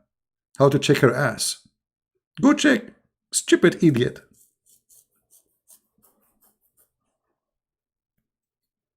Potato, potato, potato, potato, potato, potato, potato, potato, potato, potato.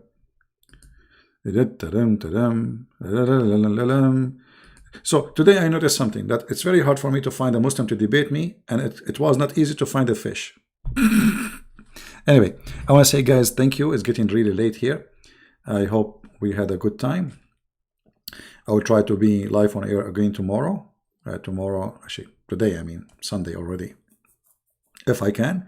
But I would like you to relax in your house with your family, or go out, do something good, enjoy your weekend, be beautiful with your wife, be beautiful with your husband. Try to make a new. How many of you agree with me that you should not do laundry in the weekend? Let us see how many of you listen to my advice. How many of you listen to my advice? Don't do laundry in the weekend. Let us see. Anyone decide to change the habit of doing laundry in the weekend? Anyone? Hello? Nobody listen to my advice? Man, I'm the only one who don't do laundry in the weekend. Yeah, that's why I say don't do laundry in the weekend, but I'm not sure how many of you accepted that advice. Yeah, don't do laundry in the weekend. Let your house be something else. No laundry in Sunday. It is Sabbath. Okay. All right. Well, I mean, try to enjoy your weekend. Make it something beautiful, something new. Refresh your life. Get out. Go somewhere. Drive with your family. I mean, do something new. So when the new week started, I mean, you will have something. You will have like more energy, new energy. Doing laundry and those stuff in the weekend is not really. It's not going to help you. Anyway, I want to say thank you guys for being here, and may the Lord bless you. I'm not going to play music. We will leave you without music. I don't think anyone need it. I'm so glad to have you, all of you.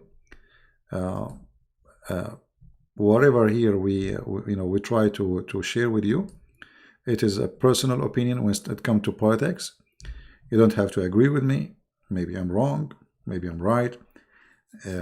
Always you try to check out yourself what can be true and what can be wrong. Even if somebody is being truthful with you, it doesn't mean necessarily that he's right, because truthful is something and right is something else. So someone can be truthful, telling you what he believes in a true belief, but it might be that he's wrong, but he's not lying to you. So whatever we say to you, try to examine it, like we spoke about the Middle East, peace, etc. Examine the information always. Don't take it into granted. Maybe it's wrong, maybe it's true. Examine it, think about it, and you make your own decision. Thank you again, and may the Lord bless you. Until we see you soon again, maybe today, later, and maybe 10 hours from now or something. Until then, Christ is our Lord. He is our Savior. And we pray in this beautiful Sunday to keep you all safe and secure from all kind of illness, from all kind of danger, viruses. The world is going crazy. Pray for those who are sick to be healed. We pray for Muslims not to be driven by violence, by ignorance, to be smart, and to live in peace. We pray for peace for all mankind, for all colors, for all ethnic, for all languages. For all of us, we are brothers and sisters, and we have only one Creator. By Him and for Him, everything was created. That is the Christ, the Messiah. In His name, we pray. Thank you, and we see you soon again. Bye-bye.